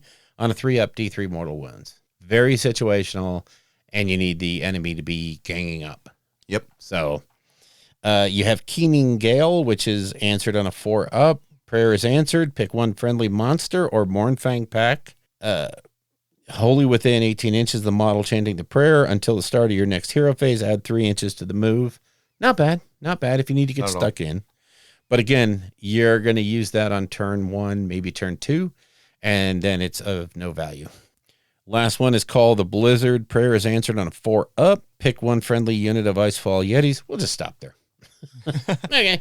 Not everybody's going to be bringing Yetis. Pick one friendly unit of Icefall Yetis within 18 inches of the model chanting. You can return one slain model of the unit. Very nice. Incredibly situational. You'll only look at it if you're taking Yetis along with the rest of your Beastclaw Raiders. You were talking about a list that had how many? 3 units of 3. So he's obviously maximizing that spell. Yeah. Where I think that, sorry to butt in on this, but where I think that the priest actually shines here is with like the bless and the curse abilities. Yeah. Interestingly enough, Ogres have pretty good volume of attacks, particularly your foot models. So a curse could actually hit pretty hard, like on a, say, unit of Iron Guts, or even your screen of gluttons. Yeah. Bless with the 6-up ward on a unit. Thank you. Yeah. Yeah. That's getting real interesting. Now that you're getting silly. Yeah. Yeah. I'm thinking of, you take your 8-pack of Iron Guts, right? Because you can take 2 units of 4 or reinforce 1 unit up to 8 in your BCR list, and then you give them Bless. And then I think they're on a 4-up save naturally. So you can get them to a 3-up with a 6-up ward save while they're also hacking over each other. Yeah. So now you're talking, there's some power in that. Yeah. Yeah. So unfortunately you only have one priest and he's a Beastclaw. Yeah. And he's a Huskguard on a Thunder Tusk. So again, I think we need, we have a Slaughter Priest. Slaughtermaster. That could do well to add the priest keyword to that. I don't think the Butcher, because Butchers the Slaughtermaster is the wizard. They're both wizards. They're both wizards. What am I thinking? All right, just give it to the Tyrant. Make the Tyrant priest. No, I'm kidding. I mean, I think they could use an actual just regular ogre priest. Yeah. So that the ogres can have access to something.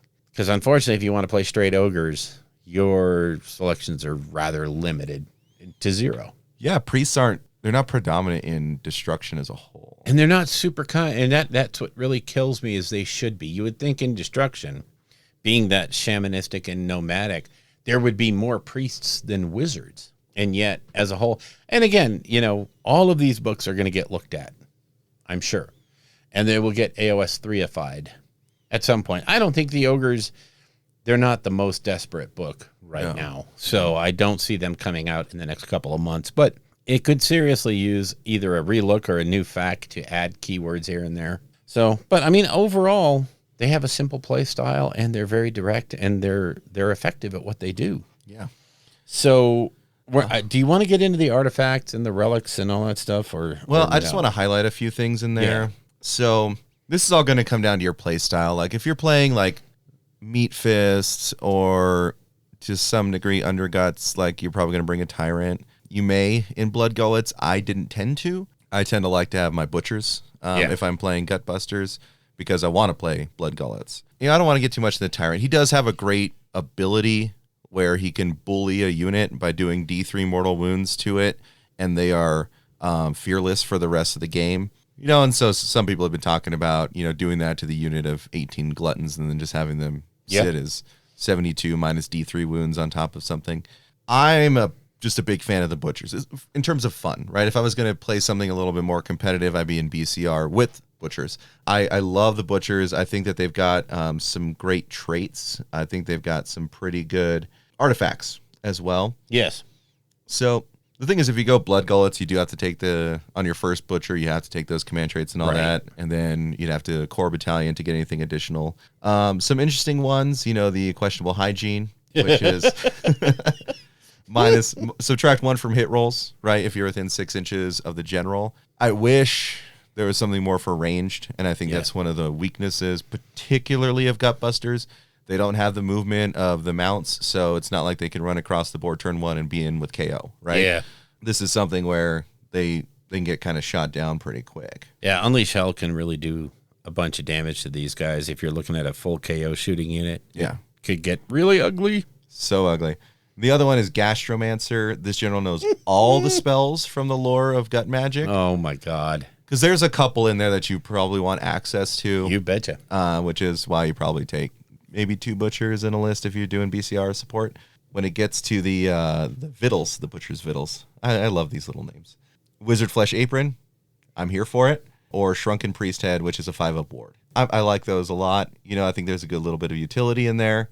And then, of course, with the spell lores, because we're talking enhancements, folks. Yes. The 2 that I really look to are Ribcracker and Greasy Deluge. So one of the things that, you know, in 3.0, it's you really need to get to Ren 2. Yes. Or you need just sheer volume of dice. Yep. And a lot of things in this army, whether it's BCR or Gutbusters, is -1 rend. Yeah. So Ribcracker, cast on a 7, targets a unit, worsens their save characteristic by 1. So it's not like you get additional rend on something. It just worsens. It's subtract 1 from save rolls. Sorry. Yep. Which is so good when we think about some of the FAQs for some things like Petrifex Elite. Mm-hmm. They ignore 1 rend. Yeah. Well, guess what you don't ignore? You don't ignore this. Yeah, exactly.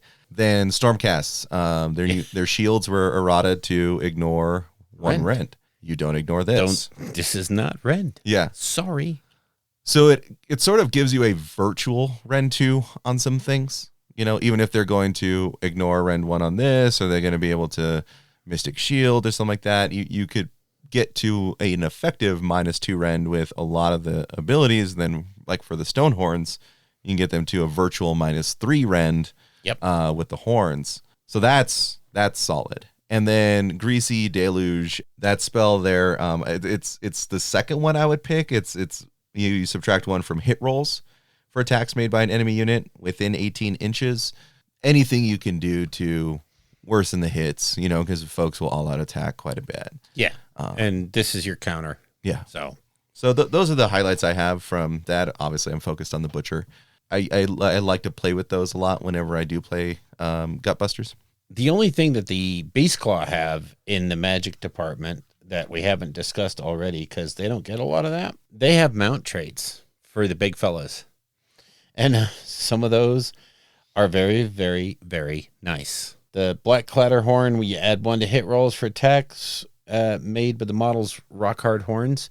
Adding 1 to attacks is kind of iffy in AOS 3.0 now because of the cap. Mm-hmm. And you may have other better ones to do. The belligerent charger is another fun one. When determining the number of dice to roll for the trampling charge battle trait, treat charge rolls made for this unit of less than 7 as 7. So if you actually rolled a 5-inch charge, you get 7 dice to get 6 ups instead of 5. It's kind of, it adds to that motif a little bit. They have some mount traits that are just, there's the one that adds 1 to the wounds characteristic. Again, situational. If you're dealing with, since you can't double these things up, might be one to default out to for your 3rd or 4th monster.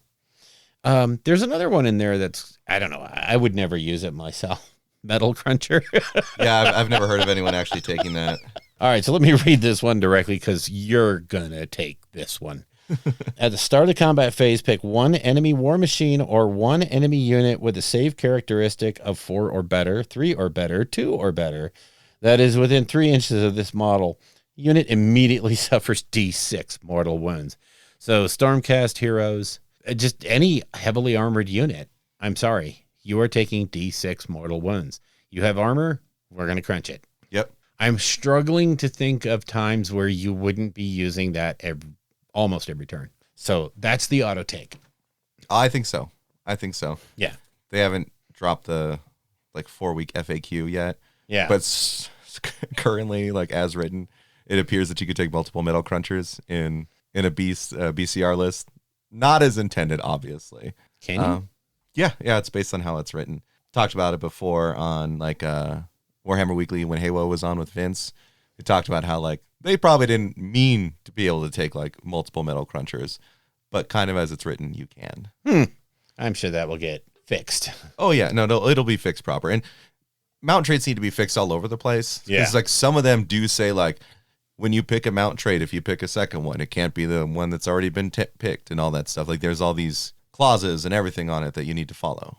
Some of them don't have it right now, and so they're just going to have to go back and fix that. If it was just a generic all mount traits, good blah blah blah. Well, this one says the same hero cannot have more than 1 mount trait, and an army may not include duplicates of the same mount trait.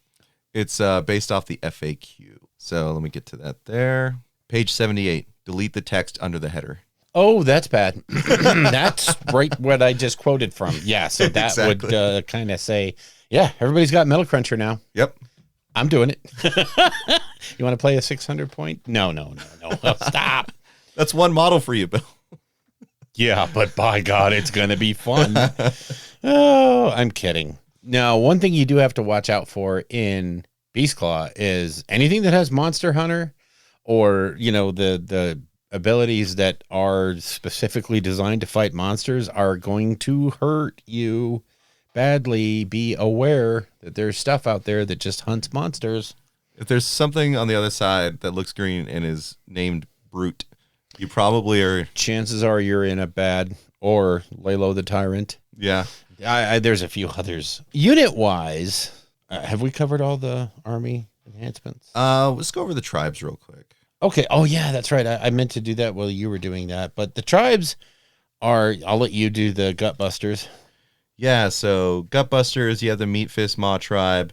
It's cute, but I played it once, and I just wasn't very thrilled by it, particularly because, the command trait really doesn't mean too much to me right now, given that 3.0 is so command trait heavy. But this one, your ability, you can roll 1 additional dice when a Meat Fist unit uses the trampling charge battle trait. Yeah. Command ability, Unstoppable Feast. Use the command ability to start the combat phase. If you do so, pick 1 friendly Meat Fist hero. Add 1 attacks characteristic of friendly Meat Fist Ogor Gluttons. Gulping Bite. While they're there. And you cannot pick the same unit to benefit from the command ability more than once. If your general's eating, you get a command point.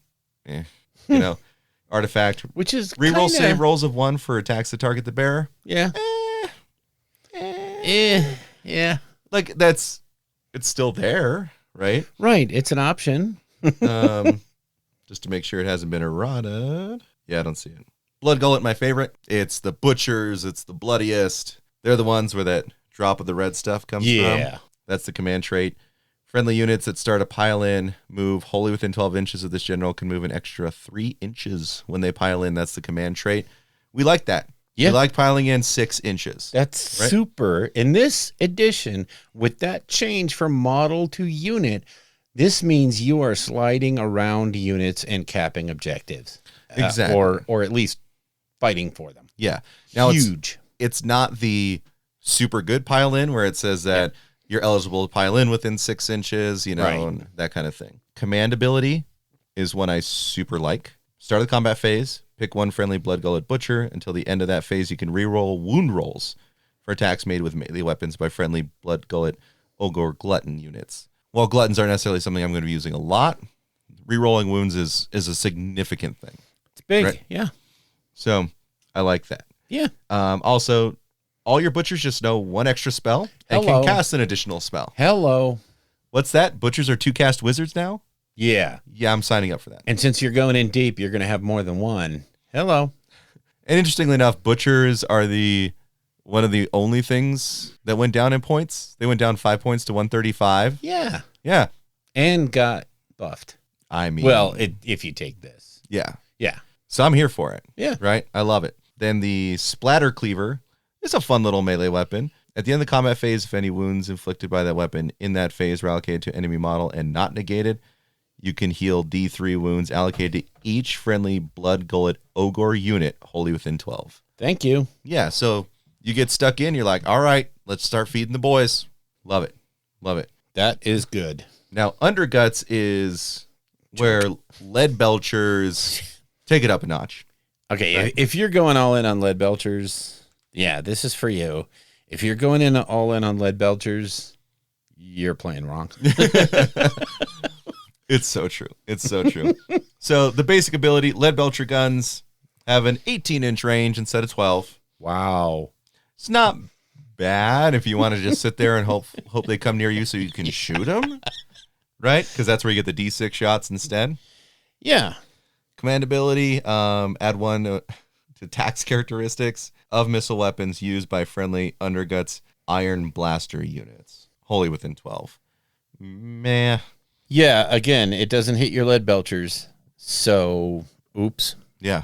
Then the massive scars, man, if this command trait was anywhere else, subtract 1 from wound rolls for attacks made with missile weapons that target this general. Yep. What's our weakness? Shooting? Shooting? Yeah. Oh, yeah. Let's put it in the tribe that no one's probably going to take. Exactly. Right. It's so sad. And then Artifact of Power, I'm not even going to read it. It's a once per battle ability. It's not really worth my time. junk.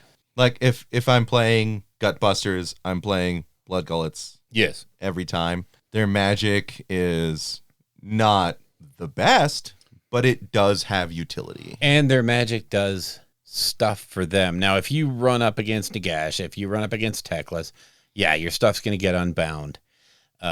Croak is just going to turn you off. Yeah, they do that to every army. But if you're going up against another army that has magic as a sideline, your Stormcast, they're going to have to seriously think about which ones to try to turn off. Yeah. And they're not going to get them all. Mm-hmm. And so your stuff, your magic is basically buffs on your guys or debuffs. And they're helpful. They're not game changing. If I don't get, Mind Razor, it changes my tactics with Daughters of Cain. If I don't get the +1 to wound rolls, okay, I'm not critically hurt. So Yeah, and it's about, particularly for the ones that can't just unbind everything that you ever cast, right? Yeah. It's about picking the spells in the right order yes, to see how they want to handle it, right? So when you have the 2 cast on Blood Gullets, right, you also have Mystic Shields. You Yes. also have Arcane Bolts, Yep. right? And then you also have Rib Crackers. And you also have Voracious Maws. yes, And you also have Greasy Deluges, right? yes. So it's one of those things where they're going to have to, what am I going to do? Am I going to try to stop the Mystic Shield on the Iron Guts, making them a 3-up save coming in and whooping my butt? Which is big, Or do I need to stop the Rib Cracker, which right? is bigger. Or do I need to stop the -1 to hit, where I'm essentially forced to use a command point to try and even equalize them, Yep. right? So it's all about making them make decisions. Make bad choices. Exactly. Yeah. And baiting them out. That's why I have a lot of fun with Blood Gullets. Yep. I think they're the go-to. I mean, if you when I say if you're doing lead belchers, you're doing it wrong. If that's your thing, do it. If you want to take the guns, the gun list, give it a try. What the heck? Nobody can say you're wrong. It's your game. Also, too, with the with Ribcracker, it's save characteristic, or not save, -1 from saves. Yeah. And so your lead belchers are going to do things to them too. Going to make damage happen. Yeah. So the BCR have, there's 6 tribes in this book, 3 for ogres, 3 for beast claw. This is, and I guess we're not hitting this, and we didn't say this at the top. This is a combined book for beast claw and ogres. Inside this book, there is still a very distinct delineation between the two. They didn't just smash them together and say everything works with everything.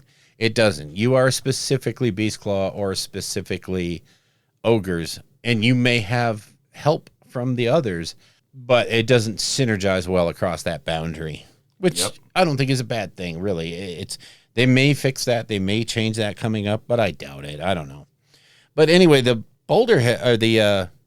BCRs have some tribes as well. They have Mawtribes. The first one is the Boulderhead Mawtribe, and its ability is the Fearsome Breed, which is add 1 to the wounds characteristic of friendly Boulderhead monsters. In addition, each Boulderhead hero on Stonehorn or Thundertusk, instead of only one, can be given a mount trait. My timing on that was terrible. Basically, you can give any hero, so a Huskar or a Frostlord on any of the beasts, Stonehorn or Thundertusk, they can all have mount traits. That is flippin' huge. This is the one they used in the example for AOS 3.0, is that every mount's going to have a mount trait. And remember when we went back to Metal Cruncher? Yeah. Oops, all Metal Cruncher? Like, if that's really truly correct, that you can take it on all of them, this just became, oh my God. I would never do it, but it's out there. how oppressive would that be? Yeah. So basically, Boulderhead is your big monster. If you're going all in on Thundertusk and Stonehorns, this is where you want to come from. The Deadly Hail is add 1 to prayer rolls, which was fact, but all the fact did was make it so that it was... What did it say exactly on that?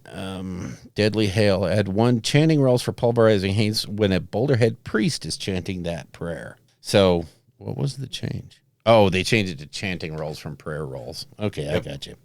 Basically, your priest gets +1. And the command ability is use it at the start of any phase. If you do so, pick a friendly Boulderhead hero that has a mount. All of them. Until the end of that phase, use the top row of that unit's damage table, regardless of how many wounds it suffered. Can you say hello? Okay. Yeah. Well, that's good. I was going to say what's great about that is it's not the same thing as the Gur trait. Right. So you can double tap that. You can get it twice. Oh. It's awesome. Yes. So good. So, like I said, if you're going heavy into Stonehorns and Thundertusks, this is you're coming out of here. The command trait is friendly Boulderhead monsters wholly within 12 inches of the general.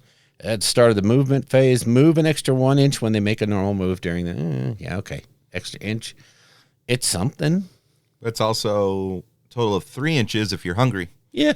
Right? So there's up the board. Oh, yeah. They're going to get in. They're going to get stuck in. Yeah. The artifact isn't too bad. If the bearer has a mount, add 1 to hit rolls for attacks made with the mount's melee weapons. Oh, that's not bad when you're at the top table. Yeah, thank you. So Boulderhead is where you go when you're running the 4 or 5 big monsters. Next up, you have Thunderbellies. This is if you want to go in hard on your Mournfang packs. So if you're going to have a Frostlord or a Huskarl on a Thundertusk or something like that, and then you want to go all in and have bunches of Mournfang packs. You have the Swift Outflank rule, which is basically Mournfang pack units wholly within 12 inches of the edge of the battlefield at the start of your charge phase can charge in the charge phase even if they ran the same turn. So you can set up some pincer stuff that is pretty tight. And that ability is going to be very, very scenario dependent on how the scenario looks and how stuff is shaking out as you deploy your units. Don't do like I did and deploy your Mournfang pack in the middle of the board when you have that ability, because that's really dumb. Again, you have the same thing here. You have Riders of the Hurricane, which is, again, add 1 to chanting rolls for Keening Gale when a Thunderbelly priest is chanting that prayer. Again, your priest is the Huskard on a Thundertusk, so If you bring that as your general, yay, +1. Rip and Tear is the command ability. You can use this command ability at the start of the combat phase. If you do so, pick one enemy unit with one or more wounds allocated to it that is within 6 inches of a Thunderbelly hero. Until the end of that phase, you can reroll wound rolls for attacks made by friendly Thunderbelly Mornfang pack units that target that enemy unit. So they smell blood. Yep. You're hurt, they smell blood. The Storm Chaser is their command trait. Add 1 to charge rolls for friendly Thunderbellies while they are within 18 inches of the general. Okay, that's +1 to your charge. I'd never say no. No. To just a free +1. It's pretty all right. Mm-hmm. And their artifact for the Thunderbellies is the Shatterstone. Enemy units treat terrain features within 12 inches of the bearer as having the deadly scenery rule in addition to any other rule that they have. And then, of course, the errata said, see, section blah, blah, blah. Yeah. Just to add on to the end of it. Yep. Because you have to look at the terrain rules, the new terrain rules. Yep. Okay, and then the last of the Mawtribes is the Winter Bite. Yeah, it's there. It's in the book. It's a printed page. Sure. This one is all Frost Sabers and Yetis. If you go all in on that Yeti list, this is going to be really, really big. The Ghost in the Blizzard ability is subtract 1 from hit rolls for attacks made with missile weapons that target friendly Winterbite units that are wholly within your territory. Since you're going to be pretty much moving out of your territory pretty quickly in AOS 3.0, that one kind of suffered. Yeah, and also, too, if you're ambushing the Frost Sabers, they're probably not going to be in your territory. They're not going to come in your territory, so it's kind of a useless pop up. ability. Oh, KO. Shot them off the board. Yeah, it's hurtful. Again, they get the +1 to chanting rolls for the Call of the Blizzard. So everybody gets 1+, so you'll pick your prayer appropriately for your tribe. Command ability, Howl of the Wild. Use this command ability at the start of the combat phase. If you do so, pick 1 friendly Winterbite hero, friendly Winterbite Frost Sabers, and Icefall Yetis that are within 12 inches of that hero can fight at the start of the combat phase. And then it has the standard text, you can't fight again unless a rule gives you the ability to fight again. So it's a way to go first. It's a way to go at the start of the combat phase. Yeah, so all that, fights first stuff. And I can kind of see why that guy was taking the max Yeti units. This could be, you can leverage this pretty well into this game. Mm-hmm. Having that 6-inch, that could be good. Yeah, they 6-inch pile in. You could just tag the ends of units. Like they're not necessarily very resilient models, but they're there to shuffle around and cause chaos while your monsters come around and hit the vital units. Yep. The only thing I don't like about the Winterbite stuff is it's written as the wholly within 12 inches. So your leader's going to have to be right there with that big unit. So, but I mean, it's you plan around that kind of a bubble thing. You have to do it in every book. So it's not like they're uniquely penalized. Yeah, but with their base sizes and stuff, I know it makes it hard. Yeah, they're going to be ass to ankles, man. Yep, it's going to make it hard. The command trait is Winter Touched. Add 1 to wound rolls for attacks made with melee weapons by friendly Winterbite Frost Sabers and Icefall Yeti units if they're within wholly within 12 of the general. Again, I really wish they'd drop the wholly, but that was a big gotcha in AOS 2, so it made, now it's kind of strange. The artifact is the Frost Fang. Pick 1 of the bearer's melee weapons at the start of each battle round. You roll a die. On a 5-up, add 1 to the damage inflicted by attacks made with that weapon for the rest of the battle. This effect is cumulative. You could be piling up a lot of pluses. So, yeah, I could see where that guy was going all in on the Yeti list. That's the Mawtribes, the 6 different Mawtribes. So we don't have to cover the battalions at all because they're not there anymore. Yeah, unless you're playing narrative, and then if you are, you're a jerk for playing War Scroll battalions. Thank you. Just going to throw that out there. Mm-hmm. Yeah, and that's sort of it for like their major overarching rules. And we've been talking a lot about the units as we go through it. If we've gone through this, I really think we're in a place where just my 20,000 foot view on this, like BCR is the clear winner in this book, particularly in 3.0, monster heavy meta. This is a monster truck rally army at this point. You have your little support pieces, a couple butchers or something like that to just get those additional effects maybe that you want off. I really see people taking 3 monster heroes Yep. in this list, maybe 2 plus Kragnos, or and they have some pretty hard counters. Like, they're not the best casters. They're not really good at the magics. Nope. And some things are just going to be turned off because you're just not going to be able to get your casting through. Yeah. So it always comes back to the, main theme of it is the might makes right. You know, you just want to go in and smash. You need to get cap objectives, sit on them with your massive amounts of meat, and then use the mounted stuff that you have to harass and harangue, and at certain points, delete units. Yeah. Again, this is a what you see is what you get army. You're not, if you want to even be mildly tricksy, go Iron Jaws. Yeah. Because they have more tricks. Yeah. Okay. They do what they do. They camp objectives. They sit on them. When you have games with moving objectives or disappearing objectives, they're going to be on the back foot. It's going to hurt them. And a KG player is going to know exactly how to go, okay, you went all in on that. I'm taking it away. Yep. So, or, something like the Vice where it's moving all the time and you have to move with it. Beast Claw Raiders doesn't mind getting stuck in the center. No. In However, fact, that's the best map for them in the new edition. It really is. The only thing you have to watch out for is watch your frontages, because you don't have the reach. You're not going to stack up your units 2-3 deep and go, yeah, look at me. Now, if you do it, you're looking at a war of attrition. Mm-hmm. You're going to actually be survivable, but you're not going to get your attacks in, which is what you want to do. So let's take a quick break, and then we'll go into some favorite units, and then some, we're not going to do lists, but list ideas, how to put some things together to make it funner. Sounds good. But we're going to eat.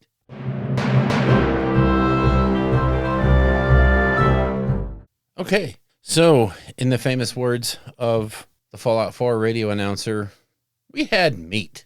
Just meat. That's all we had was meat. Well, we also had cauliflower rice, but we had spare ribs. Mighty good, too. Oh, good. Hope you enjoyed. So now we're going to dive into some of the units. We're not going to get into every single unit, although I have to admit, I'm getting more and more intrigued by that Icefall Yeti list, because that seems like it could do some serious work. Ooh. Yeah, I mean, if you're up for a monster truck rally, now's the time, man. I know you already have your BCRs, so yep, you just start play testing them. I mean, they're going to be so fun. And we can talk about this now. Yeah, straight up, just the overlapping monster stuff they have. Yeah. So, all right, I'm charging in. I've got the trampling charge ability, and then unless I want to roar, I can stomp on a 2+. I do another D3 mortal wounds to whatever I charged. Right. Oh, by the way, it's Metal Cruncher. That's a really nice save you got there. Here's D6 mortal wounds, right? And so it could get downright stupidly ugly. Yeah. Like, if you don't have a ward save, one Frostlord on Stonehorn with Metal Cruncher could charge in and delete whatever he's coming at. And that's the whole, that's how you have to look at the Beast Claw side of this book, is you almost have to, in order to be successful, you have to be deleting units of 10 every turn. Yep. You have to be eating the enemy army in big chunks. Otherwise, they're just going to come back and beat you down. Now, if you are in the right tribe and you fight at the top of your table all the time, which is kind of a given that you're going to do that, you're going to be in great shape. Do we want to start with Ogres, the Tyrant? Do you think he's an auto take? No. I think he has utility. Slugging someone over the head is pretty all right. The various names you can give him. The big names are, They're not too shabby. Pretty darn good in combat. Right. He's by himself, he hits. Right. Yep. He's not there to play. Right. Mm-hmm. He's there to fight. He's hitting on all of his weapons. He's hitting on 3s and 3s. His Thunder Mace is Ren 2 with flat 3 damage. And that's 3 attacks, 3s and 3s, Ren 2, 3 damage. That, on a good die roll, you're looking at probably right around 6, maybe 9. His Beast Skewer Glaive has a 3-inch range. So that's 2 attacks, 3s and 3s. It's only Ren 1, D3 damage. But if he is stuck in behind the Gluttons, if he's there just for bubbling, then he's still got something to contribute. So, he's got he's got stuff. He's pretty fighty. For me to consider him an auto-include, to be honest, he would need a 3-up save. Yeah, sitting on a 4-up, he's gonna get blasted out. Yeah. Because he has to get stuck into combat. You can't have him sitting back. Yeah, so I mean, if you take the big name to make him a Fate Seeker, I mean, you can always give him the command trait to have 2 big names, so that way you can try and get some other benefits out of him. Yeah, you can have right? the 3-up save. You know, the Wall Crusher's okay if you want to do that. Brawler Gut's not too bad if he's charging in. He can do work. Yeah. Right? If we're talking just gut busters, then I could see you maybe slotting him in just to have something that can really come in and do work one-on-one. Yeah. He's got 8 wounds. That's great. Mm-hmm. His command ability, again, if you're taking large units of gluttons, you do take him. Oh, yeah. Because you need to make them immune to battle shock. Yes. His ability to make people immune to battle shock is huge in this army. Yes. He's got the 2 rend, which is significant, right? Decent profiles with 3s and 3s. And he's got, 6 attacks in melee. He can try and pop off a couple shot with his pistols. And honestly, he's only 160 points. He's not a huge tax on your list. No. So I consider him an auto-include. I really do.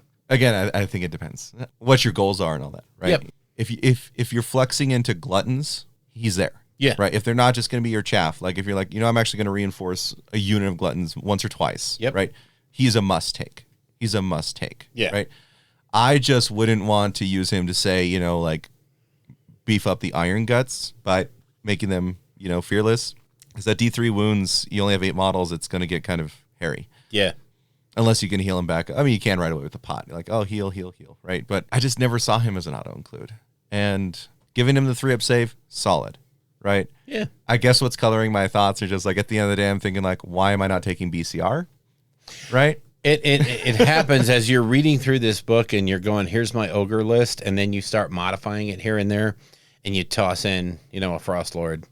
And then you're like, oh, but if I throw a Mournfang pack in, they have the movement. So let me move out. Let me take that glutton down 1 and put in. And before you know it, you've got a BCR list instead of that's what I did when I was making my straight up ogre list. Mm-hmm. I literally modified the list so much that it ended up being a BCR list with a couple of ogres thrown in. And I was just like, what am I doing? So yeah, it's the truth. Slaughtermaster is kind of an auto-include. I don't know. Well, if you're doing, what's his name's? It's definitely a glutton base, right? Yeah. Because that's what his magic does. Yep. I hate his cauldron most of the times because for some reason I roll 1s when I do that and just like, oh, D3 mortal wounds. D3 Thanks mortal for wounds being to me. here. Yeah. He doesn't have any rend on his attacks. No. He's not a get in, stuck in. He's your wizard. I mean, he's a buff piece. He's 140 points, so it's not horrible to look at. Nope. The butcher's only 5 points less. Pretty much same profile in terms of your move, save, wounds, and bravery, right? Yep. The butcher is on a 5-up, so ooh, right? Yep. Don't like that too much. Well, the only thing he's wearing is a chef's apron. Come on. Just that and a little bit of sunshine, right? His attack profile is definitely better. Whether you're going to take the tenderizer or the cleaver, right? Depends on how much damage you want to do. It's rend 1 or rend 2, you know. And then it's 3 or 2 damage. 2 rend is pretty good. Yeah, 2 rend, 2 damage. Of course, hitting on 3s, wounding on 3s with 3 attacks for either the tenderizer or the cleaver. The only difference being is the tenderizer is rend 1, 3 damage. The cleaver is rend 2, 2 damage. So if you need to stack the cleave, or if you need to stack the rend, then that's what you go for. Yep. If you're willing to take the hit on your rend, then you get, the bigger damage output. So yep, and these two, I mean, they're your vehicles for Greasy Deluge and Rib Cracker, which I feel like you have to. You have to try and get them off. Yeah, you have to try and get those spells off. Yep. Even in a BCR list, those are amazing spells. Yes. Right? Oh, yeah, these guys go into BCR real, real well. Like a Butcher with Rib Cracker all day. And I want to take the Butcher over the Slaughtermaster. Mm-hmm. Slaughtermaster has a much bigger base because he's dragging his pot behind him. Yeah, that huge pot. really is a handicap. So he can't be hidden as well in terrain and things like that. So I think the Butcher gets a little bit benefit there. Yep. And the better attack profile means he can stand on his own a little bit better, but the 5-up save is a detriment. Yeah. I mean, if you could, he's probably going to be sitting back by the pot anyway, trying to cast off those spells. Yeah. And you may have one moving forward to babysit. I feel like I'm going to say a Butcher's an auto include. Yeah, okay. At least one. Yep. There's argument between them and the Slaughtermaster. I guess it depends if you want their spell on their War Scroll more, right? Yep. So, like Rock Chomper, it's strictly gluttons. Yes. And you only get some affects mortals. gluttons. Yep. Voracious Maw, though, 6-flea cast, pick one enemy unit within 18 inches of the caster is visible. Unit suffers D3 mortal wounds. After resolving any damage, roll a dice. On a 1, 2, or 3, the Maw is said to be satisfied, and the spell ends. On a 4+, the target unit suffers D3 mortal wounds. Keep repeating this process until the Maw is satisfied or the target unit is destroyed. If you roll well, you can delete Sentinels. Yeah. Or Stormcast Annihilators. You know, Yeah. I mean, you could... That has some utility to it. That's a scary spell.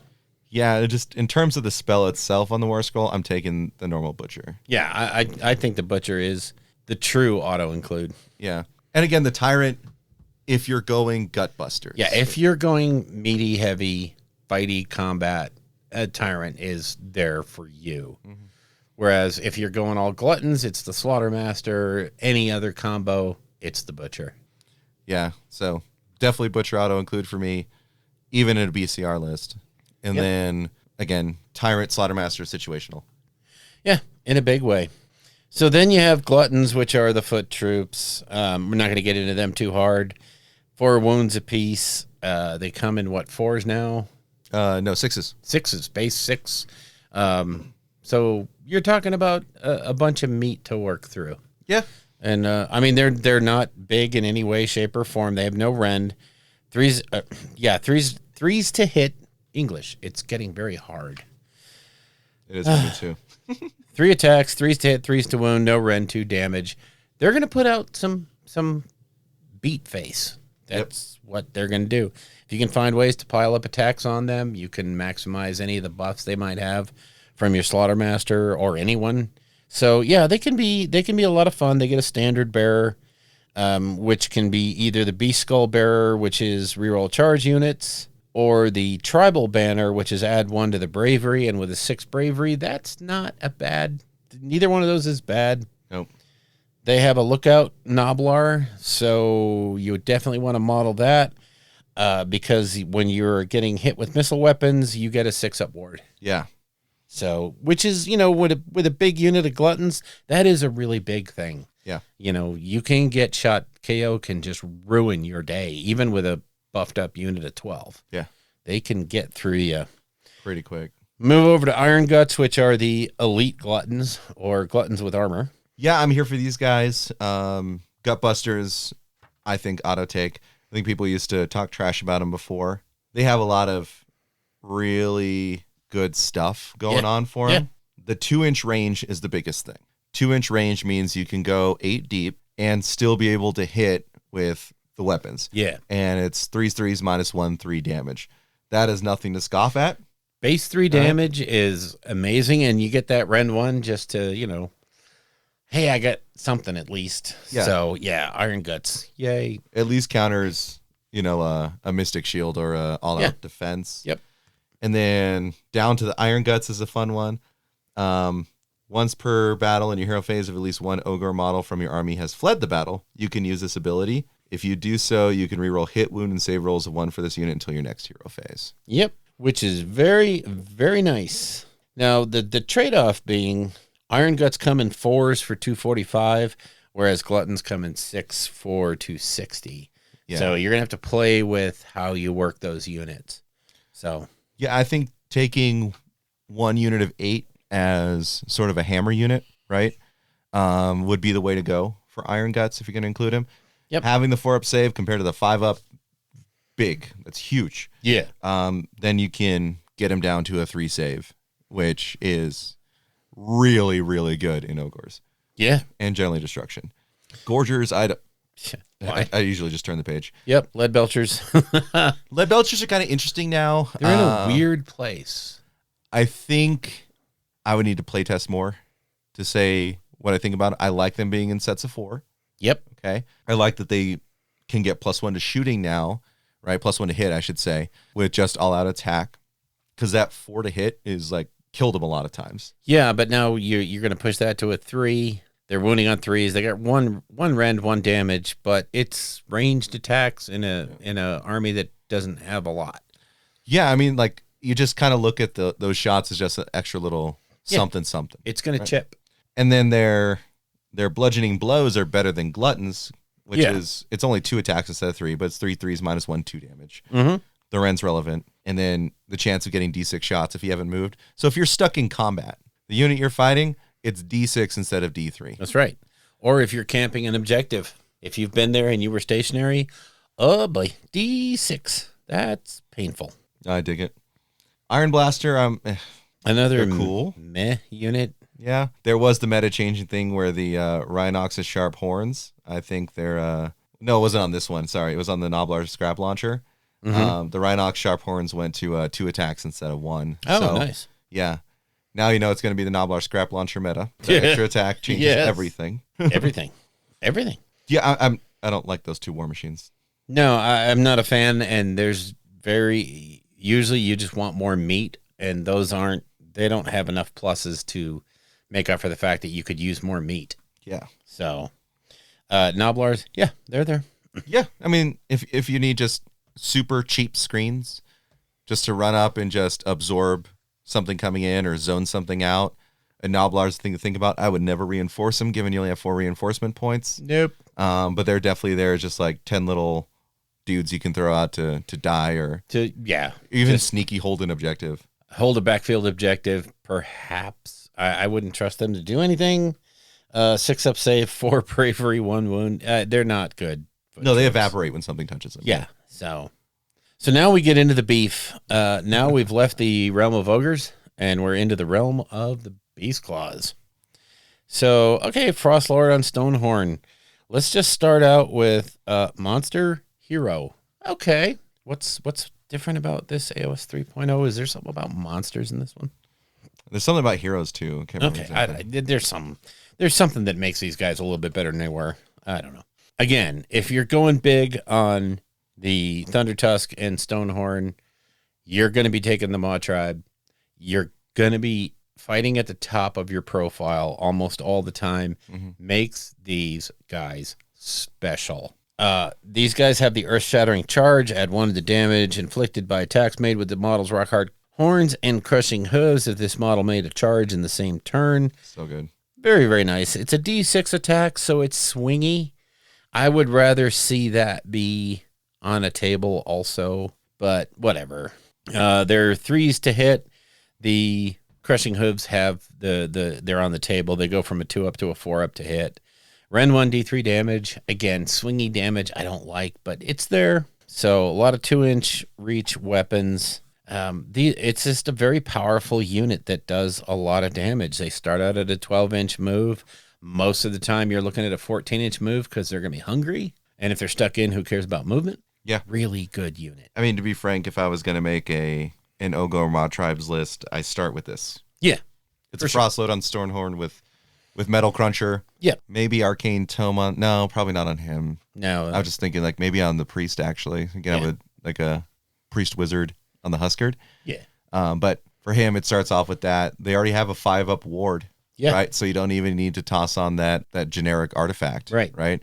It just starts there, man. I mean, 3-up save. Yeah. Oh, he's just already in the sweet spot. Yeah. So, He's in a great shape. He's a monster, so he gets all the benefits of being a monster, the drawbacks too, but it's lots of fun.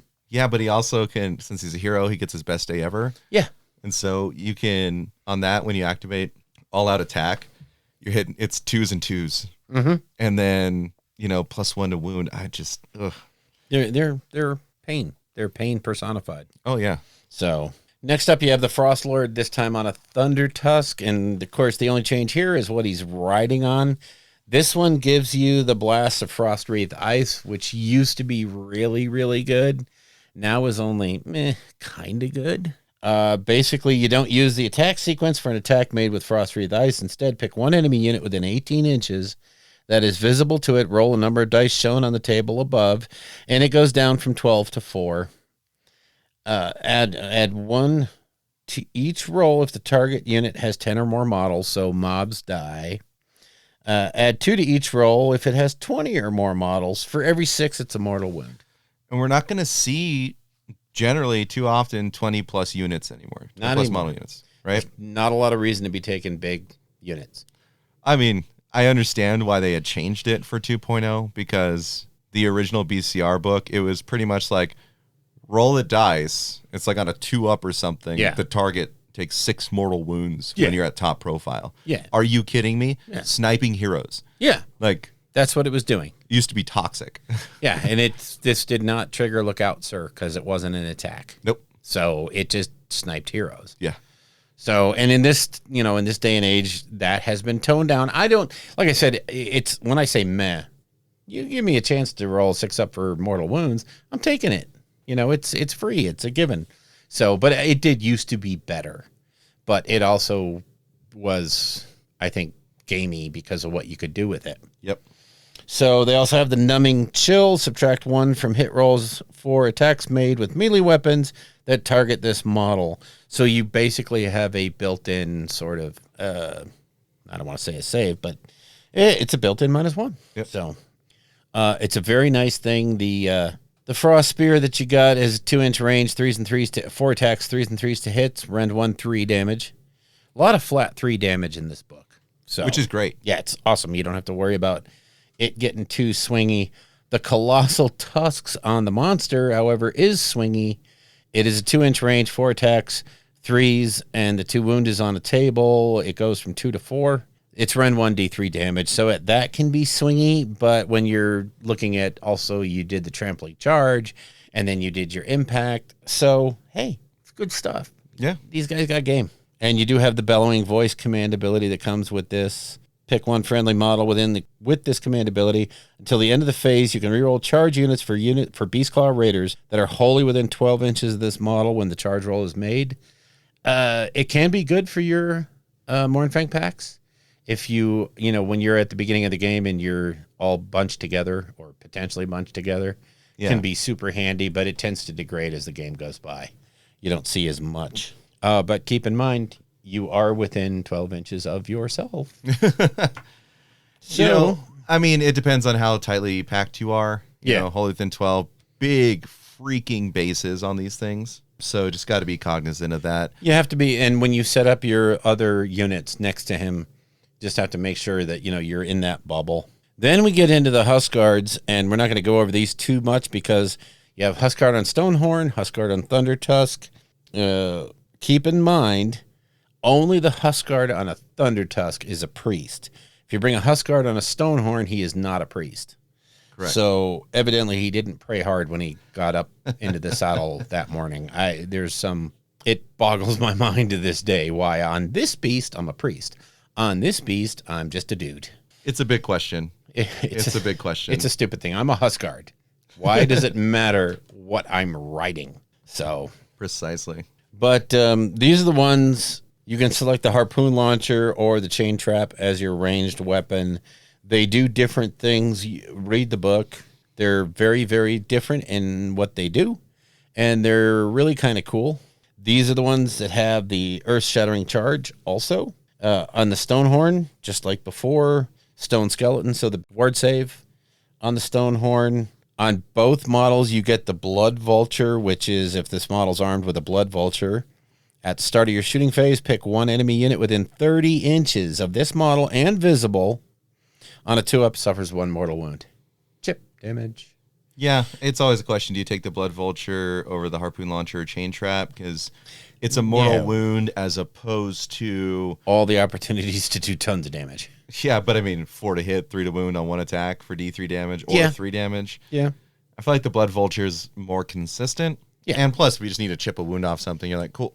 Yeah, that one last wound on a hero could be huge, or that first wound. Different reasons to take it, but basically, the Huskguards are just different models on top of the same beasts. They have their applications, and once you've got your Frostlord on Stonehorn, You can then play around with whichever one of the other 3 that you like. The Frost Lord on the Thunder Tusk, or Huskard on Stonehorn, or Huskard on... I don't see a lot of Huskards on Stonehorns. No. I don't see that played I've never seen it. It's actually. usually Huskard on Thunder Tusk because Priest. Yeah. And Priest is more relevant now. Again, as we talked about, a 6-up ward on any unit other than one that already has it, like the Stonehorn, is significant. I could see a world where you take 2 Frost Lords on Stonehorn and a Huskard on Thunder Tusk, and then fill out the rest from there. Yeah. Easy. Just because the Stonehorns hit so hard. Yep. You can cheat right now because they haven't FAQ'd it and have Metal Cruncher on 2 of them. Jesus. And then go from there. I mean, you can do an all monster truck list because you have the next thing coming up with the Beast Riders. It's just generic versions of what we just saw. Yeah, just same basic thing. Without the rider, with all the special things, it's just basically the Stonehorn or Thunder Tusk. So you're looking at the harpoon launchers, the chain traps, or the blood vultures, and then the particular beasts and what they do. Yep. So it gives you a lot of flexibility in what you want your big beast to look like. Mm-hmm. And I think I always want to take at least one Thunder Tusk because I like how it looks like a mammoth. Oh, yeah. Yeah, Totally. with those big horns. So cool looking. But yeah, you could do a full monster truck list. I mean, you can get, I just did the math on it. You can get 3 for your battle lines. You can get 3 of the Beast Riders on Stonehorns, 1 Frost Lord on Stonehorn, and 1 Huskard on Thunder Tusk, and still have 225 points left over. You could throw in maybe a Butcher. Yeah. An Endless Spell. Or Icebrow Hunter and Frost Sabers. Yeah, just to come in the back. Which used to be the auto-include free artifact because the Skarl, was it Skarl? God, I can't remember which War Scroll battalion it was, but it was the Icebrow Hunter and a unit of 2 units of Frost Sabers. So it was super cheap, and it was a free artifact. Yeah, and so I guess, just to kind of, because I don't think we need to go War Scroll by War Scroll. No, Where I'm starting, if I'm making a list, Frost Lord on Stonehorn, Huskard on Thunder Tusk, 1 Butcher, go from there. Yep. I think Yetis have a lot of use. Frost Sabers have a lot of use. I think you need to go all in on Yetis if you're going to go. You don't take them as a filler. Yeah, no, I think you would need at least a couple units of Yetis. Yeah. Full monster trucks would be so fun. If you had just 5 monsters running around the board and like a Butcher throwing out a spell every now and then, right? That could be great fun.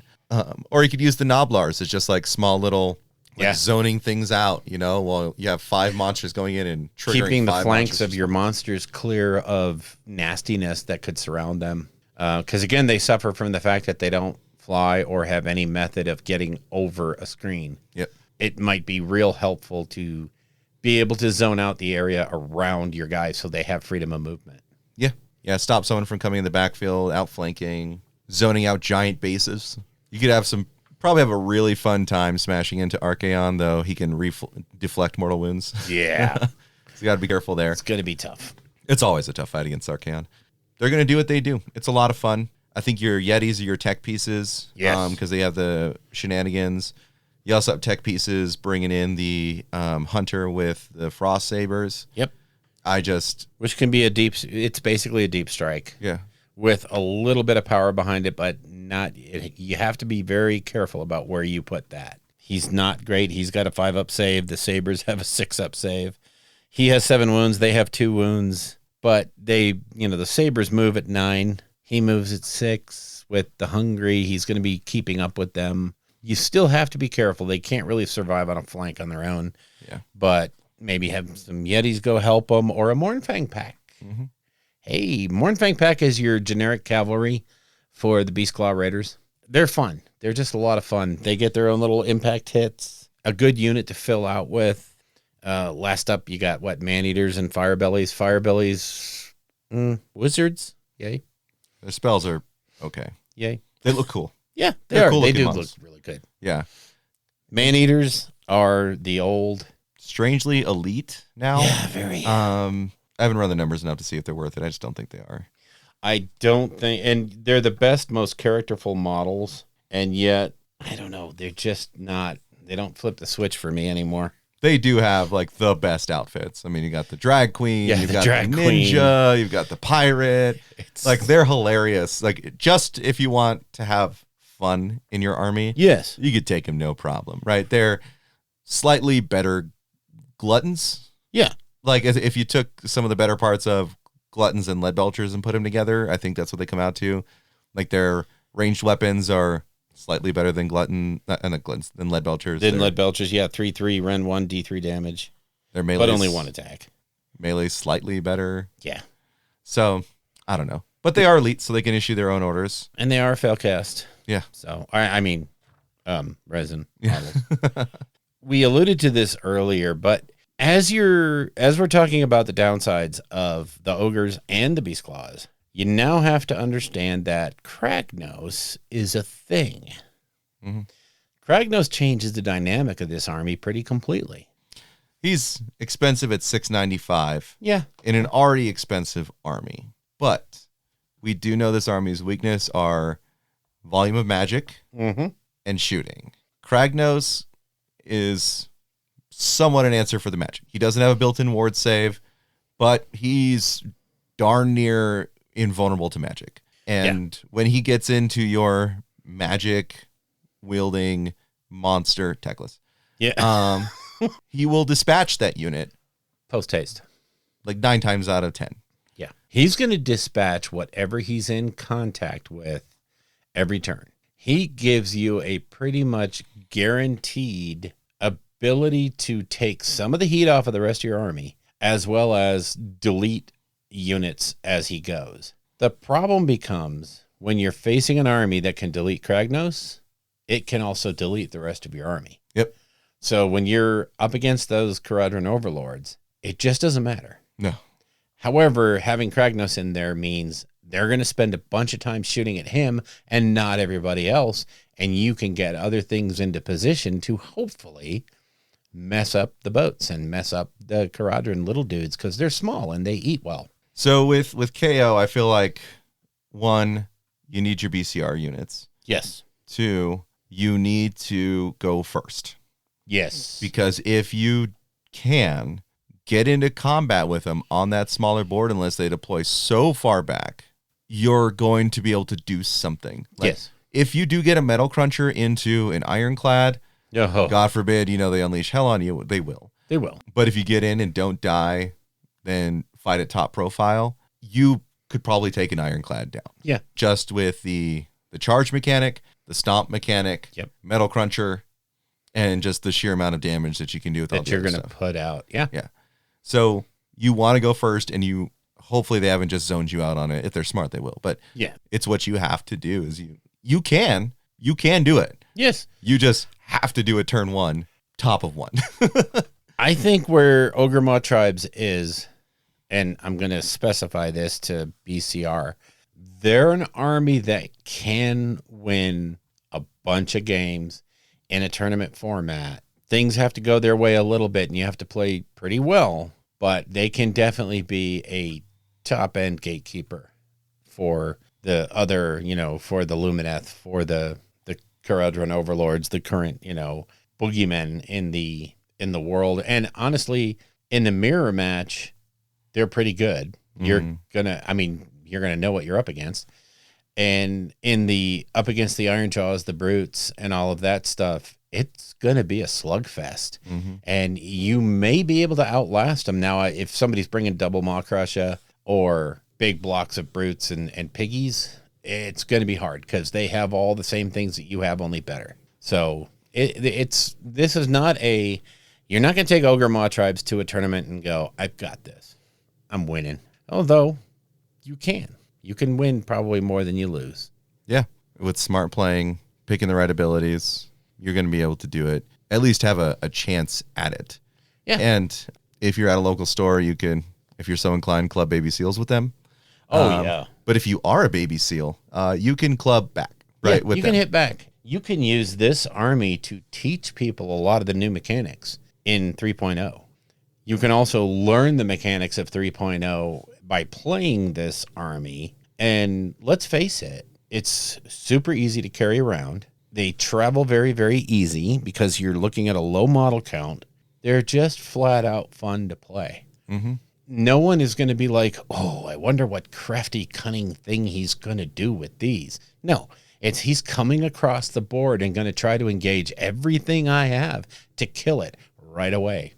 And the rules are there to make that available to you. You're either going to move better or you're going to be slightly more brave than your opponent in the combat situations, which is, I mean, it's really all you want in an army is to get stuck in and be able to stay and do more to them than they do to you. Unless you're a blue deck player and you like playing Techless. It's the most like non-interactive army, I swear to God. No, they're super fun. And they did suffer a bit from the fact that the ethereal amulet didn't transfer over, right? 3.0. Because having an ethereal Stonehorn was, oh boy. Oh, that was over the top. Yeah, 3-up invuln with a 5-up after. Just so good. And that's how they were like super able to sustain. Yeah. The thing is, for what they trade for, 1, they can go to a 2-up save. Yeah. 2, with the new abilities, everything, they do more damage. Yep. Right? Overall, adding the pluses to hit, getting the +1 to wound with your finest hour. Yeah. I think they're positioned in a place where they're not top tier, but they can put up a fight with quite a few armies. Yes. That would be considered above them. Yep. I think the Gutbusters cannot.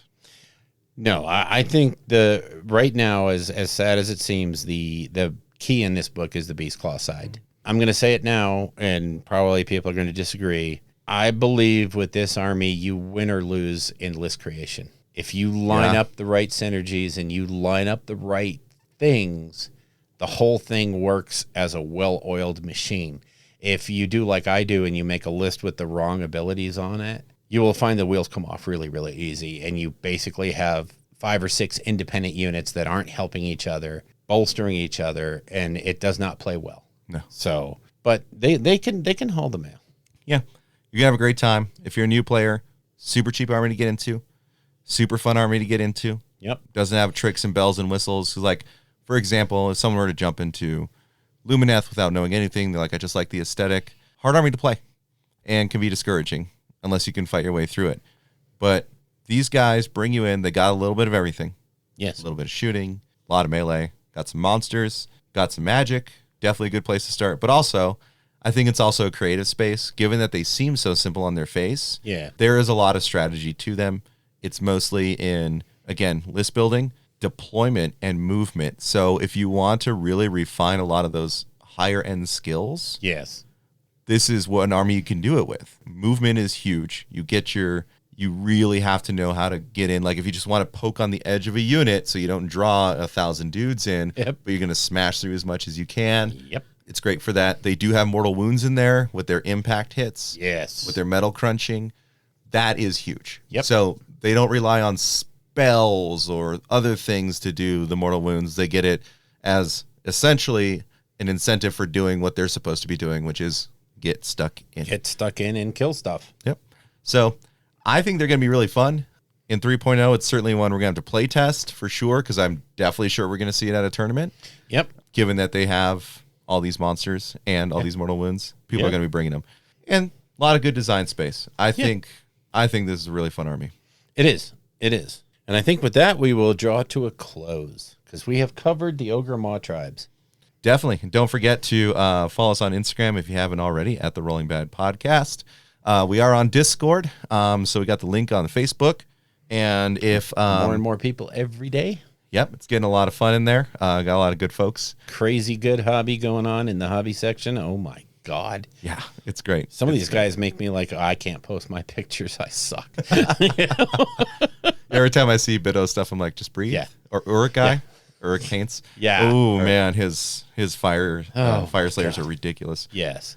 Yeah, so join us there. If you haven't already, come subscribe to the Patreon, because we'll talk to you after dark. If you would like to get in touch with us, you can reach us at our Facebook page at www.facebook.com/rollingbadpodcast, all one word. Our Patreon page is at www.patreon.com/rollingbadpodcast, again, all one word. The Twitter account for the show is at rolling_bad. And our individual Twitters are, for me, at Bill Castello, BILLCASTELLO. And you can reach me, Joshua Alt, on Twitter at Anoyoe, that's at ANOYOE. On Instagram, I can be found at Heretic Model. On Facebook, I can be found as Joshua Alt. All of our guests on the show will have their contact information in that show's show notes. The music in the show is used courtesy of Kevin MacLeod at Incompetech.com and used under the Creative Commons license. The Rolling Bad podcast is protected under the Creative Commons Attribution 4.0 International License. Information for this license can be found at creativecommons.org.